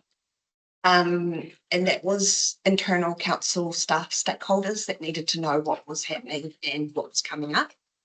Then in December and January, we undertook a research, future focused insights report. So we researched a report because we wanted to ensure that the library strategy is built on evidence, not assumptions. And we were looking at best practice in regards to what our district looks like and the size, because that's quite challenging, and looking at other areas as well. So that report's included in the handout, so feel free to read that. It's not too taxing, but it does have a lot of links. So what I will do is I'll make sure that it gets emailed to you so that you can just click on the link rather than. So, and then in February, we had our first all staff training workshop. We've never done that before, bringing the library teams together. It was a fantastic day, and we got to work on things like what's working well, what's not working well, our pain points, and what the team's vision future looks like. And then this March and April, we've kicked off our community engagement. So, thoughts. One of the things that I'm sure just talking about our really diverse communities. So one of the things I've got, especially with new managers or team leaders start, is take them for a drive around the district, because we've got Cromwell, for example, there's nearly 10,000 people in it, and you go out to Patearoa, which is really, I guess, you know, there's near as me, I think we've got 80,000 water connections out there, and you know, it's just a sorry, 8,000, no, 80 water connections. Yeah, thanks, Stu. But it's so we're because we're spread across 10,000 square kilometres, we're so unique in how diverse our communities are. And I think unless you go in there and feel them, it's really hard to comprehend the difference between living in a, I guess, a semi-urban environment to needing to travel half an hour to get to school kind of thing. And I think that's one of the key things that this library strategy is going to look at is how do we service our far-reaching communities as well as how do we service the people who have libraries just down the road. So, yeah. On this service, talking about that, travelling half an hour to get to school, there's quite a few people who live, especially out that valley, who use the library as an extension of home. If you finish school at 3 in town, you're not going to drive half an hour home if you've got to then turn around, drive back for your swimming lesson at 4 o'clock. And if the weather is rubbish, there's not very many places you can go that are warm, dry and sheltered. And so they just go and hang out at the library for half an hour and then go to swimming or hockey practice or netball or whatever. Yeah, I know that through experience. It's not a babysitter, David. Thanks, Sarah. On the next slide, we've just got some points from the report about what other libraries are doing in this space for you. I'll just let you have a quick read of it. I don't need to read it out to you. That might help you with questions that I've set for you. This again, isn't it? Like civil defence, place for civil defence, place for emergency access, 24-hour Wi-Fi through to mobile options of us going to them. Part of one of the other things that Eva's team does is we do have some outreach where we go to retirement villages or other homes and things like that. Are we getting that right for our communities? So I did have one question on that. With all your experience, what's the best library you've ever been to? And why was it so great? That's really hard because I actually I'm a bit of a library geek, and on my holidays, I go to libraries as well because free Wi-Fi, clean toilets, you can sit and read a magazine while you shop.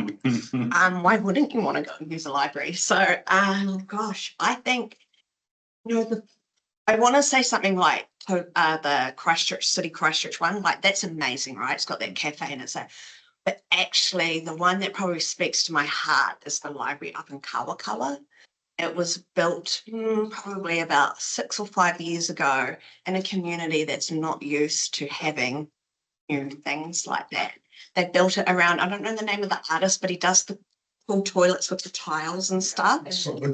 Yeah, so they incorporated that into the library. But the other thing that they did, which was amazing, is they incorporated Te Ao Māori thinking and around the spaces, because often we locate our computers away from children area because we don't want the children on the computers. But if you look at it from a Te Ao Māori perspective, they were talking about how mums are connected to their children. They want to be with their children while they're playing and looking at the books, but they also need to come in and do the bills and things. So, just like small things like that. They had an area where you could do food preparation, because that is really important, like when we're coming together as a group. And so that was probably the library that spoke to me the most, because of the thought into their community, making it special for them. So yeah, I do like that Christchurch library. All right, we'll keep tracking because I know you've had a long day. We are now in the community engagement part, and we've decided to put a spin to get it engaging for people to participate. Is about coming up with 100 great ideas. That's our mission. Let's shape the future of Central Otago libraries. We're engaging, some people said, oh, well, the children, they come up with silly ideas. And I was like, no, everyone has an important point to say. Yeah. So we want to hear them all. Yeah, we want to hear them all. So if you you've got one. We've got to just get him a map first. and I'll move to the next slide. The response been so far with so far. I'll talk through what we're doing and then I'll talk to you about the response. Yeah, so far we've put out a Let's Talk survey, which is you can either do online or hard copy, because we understand that not everybody wants to do tech.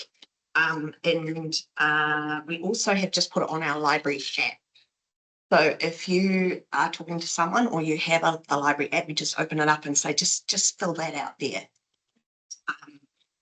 We've done these interactive boards, which have been really popular. People are really enjoying it. It's captivating for people when they walk in the door, and it's really cool to see people stopping and reading everything as well. And we've popped one at customer services here because that's capturing a whole other demographic. People might not come to the library. That's actually my board, and I'm roaming, and I'm intending on going out into the main street and talking to people because, you know, I want to find those non-library users. So, and we've gathered insights from targeted groups. So we're doing that as we have some team leads and myself are actually approaching groups and people from different sections of community, having one-on-one conversations. Now they have been the most rewarding and rich conversations, you know, a lot of feedback through that. And we've completed engagement with library staff and wider council. So I have yet to find how the survey's going.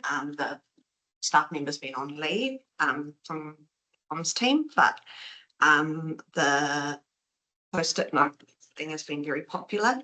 I just want to talk about 2 interactions that have been really meaningful. The first is I was invited to the Mama and Pepe group through Uru Uru Whenua. And while I was there, I was talking to them and they said that one of their challenges is not being able to get their children into care and that therefore they can't go to work, and that's really isolating for them. So they asked, could we put on a playtime in the Alex Library, just say like on a Monday morning after the older kids are at school, we drop in, we give them a space, which we have a space, and they're just there and their children play and they meet other mums in the same situation and have that interaction. And so we took that, we ran with that, and next week we're starting with Wātākaro, which is playtime. So something easy that we could snap off. Well, this ties into the play strategy, does it? Yeah. Yeah. Just to add to that, I've heard similar things in Roxburgh too, people struggling to get work outside of school hours for the school age kid because there's nowhere for the school age kid to be. Yeah. Yeah, so one of the things we do when we come back from meeting with the group is I write it up and I send it out to the team leads and I say, hey, what does it look like in your community? Because they're the experts, like Di out at Roxburgh, she's the expert of, like she's got good knowledge of her community. I'm so new, I'm still learning all the different aspects of community. So that's great feedback, so thank you for that. The other group that we tapped into was a work from home group. And there's actually 22, the 2023 census outlines that there's 22.7% of people in Central Otago working from home. And that's 5% higher than the national average. And so this group was saying that they come into town, they work from our libraries, they have lunch, they go to, you know, like I was saying before, they go to the shops and then they use the library service, get some books, go home. And they were saying, for example, Alex Library is very good because we've got that upstairs space, although there is accessibility issues around that.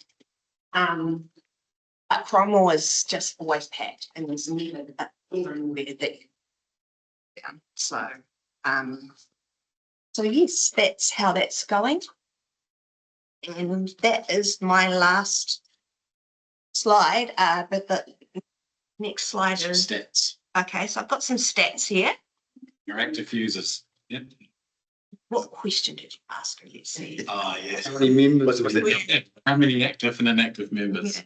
Just how Did you many give her members? how many years?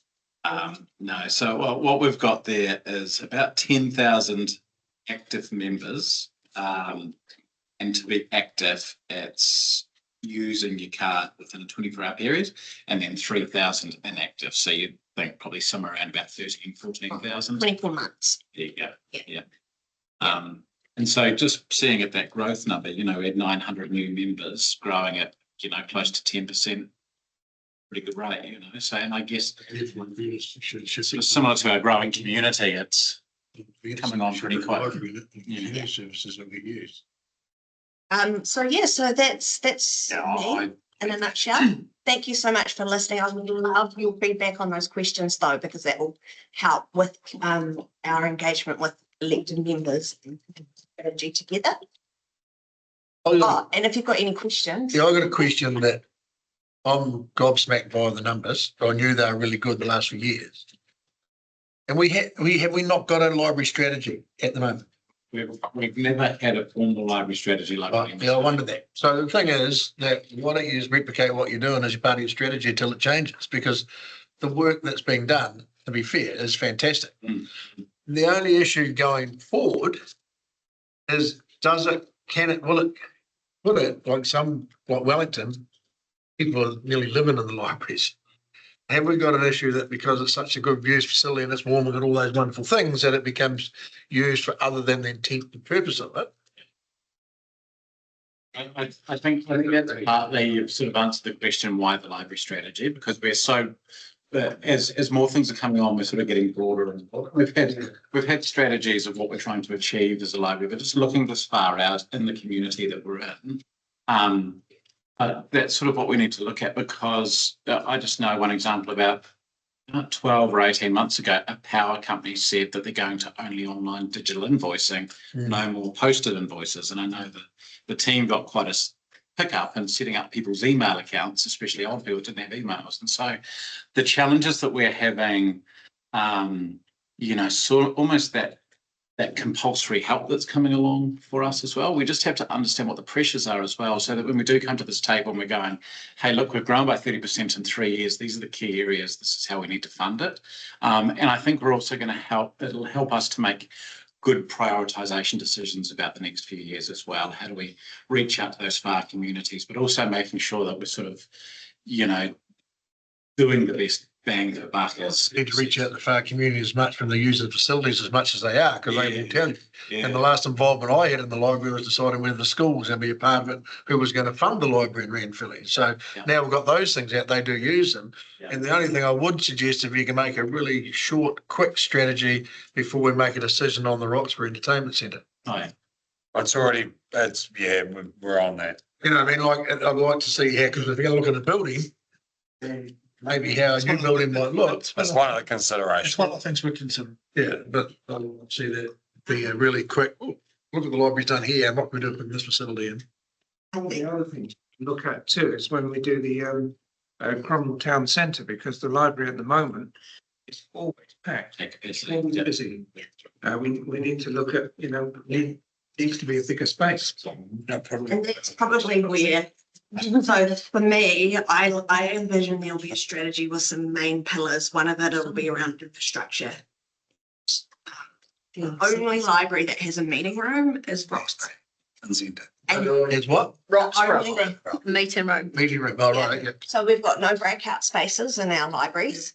And then they're not designed for people, some people who have accessibility issues, because they were put into a building that kind of already existed. We have a workforce that is up against this digital request that is growing and growing and growing. So we have to upskill the workforce. So there would probably be a pillar around work. So yes, the numbers are good, but we still need to be preparing and making sure that we're ready to meet what comes in our direction. I guess you don't have to upskill the population, they have to upskill themselves, but the library makes it easier for them to do that. It's invited space. It's invited space. And then the next thing in your strategy is like Bob's saying about Cromwell. How much thought has been the growth leadership to the new facility? I think that's where that Benji Patterson report we talked about, that'll help feed into some of that stuff, because that shows some pretty serious. They could free up a whole lot of area inside the mall development for other stuff and actually have the usage of the other building, which addresses a whole lot of those, but on a brand new facility building, which I'm sure you'll be thinking about. Use, Put any hot desks or anything like that in the Alex library? They have, so upstairs there's desks that you can study at. And a couple of tables down the bottom. It's pretty compact down there with other things. So they're not hot desks. People could sit there all day. But so if you think about South Dunedin though, if you know anything about South Dunedin Library, downstairs is a public library upstairs. That whole floor is for business. So you could turn something like that into a hot desking space where you charge people and stuff like that. But yeah, for libraries, you'd have to think about how the staff would run hot desk. You know, they're going to have to staff that situation. Yeah. It's a place to work that way. Yeah, that whole upstairs. Yeah. Another thing, after having we dig at the guys of economic development, until I saw that there, and had no idea how popular the libraries are. Do the rest of the population that see what we're doing, our rates, realise that these facilities are used as much as they are? Profit in the LTP. Yeah. You know, once again, it's a document. The more you look at the LTP, to say how amazing it's going and it's happening. I mean, Yeah. Do you know what? I agree with you. Libraries aren't good at promoting themselves. It's our librarians. We're not marketers. But David's a bit of everything there. No, too well. you know, there are ways that we can get that information out. Like, I would love to celebrate those numbers. And I pulled those numbers together for the workshop. And then I was like, the community should see those numbers. Absolutely, because it makes our life a hell of a lot easier. We say, well, we're going to put this money into libraries, and you'll get Charlie sitting up there going, oh, you're wasting all this bloody money in council. Well, not. It's actually really getting turned into 126,000 people go to the tour. Totally. And he'll keep quiet for 6 months. We'll be right. Well, we'll bring them to the library next time. Yeah. Every night at 5 o'clock, I know how popular our library is. Yeah, yeah. Well, it's about 5 by the time Christine gets home. That's right. Yeah. And I think, you know what, just to sort of finish, is like all of our teams, got a shout out to the library staff because they've all been really passionate about this and really keen to know how they can serve their community better. And I think, you know, every single one of them in the team looks at the world like that. It's a real heart for people, and they, you know, do our community first, which is really cool, you know. And I think you've been getting sorry, Andrew. Do you have any interaction with the schools, or do you all act, the school libraries, or do you act quite independently? No, we definitely interact with the school. So the primary school here, and the Catholic school nearby, they actually come and use our library one week. The kid walking in. Yeah. Yeah, and had their high visors on. And Many Toto is attached, so we had the children coming in all the time. It really comes down to the school though, because they have to organise the land for safety to get to us. Well, just let you know about the mini Toto one. None of you had to deal with Belinda Cohen and Patsy Inder. None of you were here. My God. Nobody I was sitting there, the council representative. Let's say build a new school and build a new library and negotiate it. But that was a big contentious where the joint funding of the mini Toto library, and they brought everyone out onto the street. But it's a fantastic facility. Yeah. And you know, use 2 brand new facilities is great. Choose them. The users of the library are local to us, and I rarely go into the Cromwell Library, let's go by themselves, but I use the Alex Library all the time. I'll go and sit upstairs and work between meetings here, or pick and sit up and wait in between. So I'm in the Alex Library all the time, but I won't use the one in Cromwell. I'm so interested in this. It's not just your own town that you use it. Yeah, I'll go into the Cromwell one with my kids. Yeah, I'll use that as a workspace. So you use it differently. So using those 2 frequently, but for very different reasons. Yeah, well, I mean, I'll be here a little bit. That's where she's done a really good job, is they have a whole sort of southern connection of librarians where they all catch up, called South Live, and they all catch up, and how do we kind of cross-pollinate everything, you know, from here to Invercargill to Dunedin, or we have a partnership agreement with QLDC on sharing collection and all of that kind of stuff. And so I think that's probably another sort of changing face, as well as you need to be able to show up and connect anywhere. And one of the other things the team implemented was the APNK system, where you can log into any APNK system around New Zealand, you know. So I think they're all the things that we're seeing evolve in most of our services, but in particular in libraries. So. Thanks, Thank you. Does anybody want to take out the books that are in front of them? You don't need to do that if you have a membership card. You member, welcome, Curtis. I used to read a lot of pictures. Some members of your community might have been in that book. Just looking back, I'm sure. You're gonna pay for the book. I don't say, it's actually, yeah, I read a few pages actually. A private book service. Haven't got any books. I sat in the other side, a meeting for the town in Cater, but we kind of as a appointed Sunday for the suspension weeks. Maybe 17 just makes school. I never got into it. So we tried. When you think.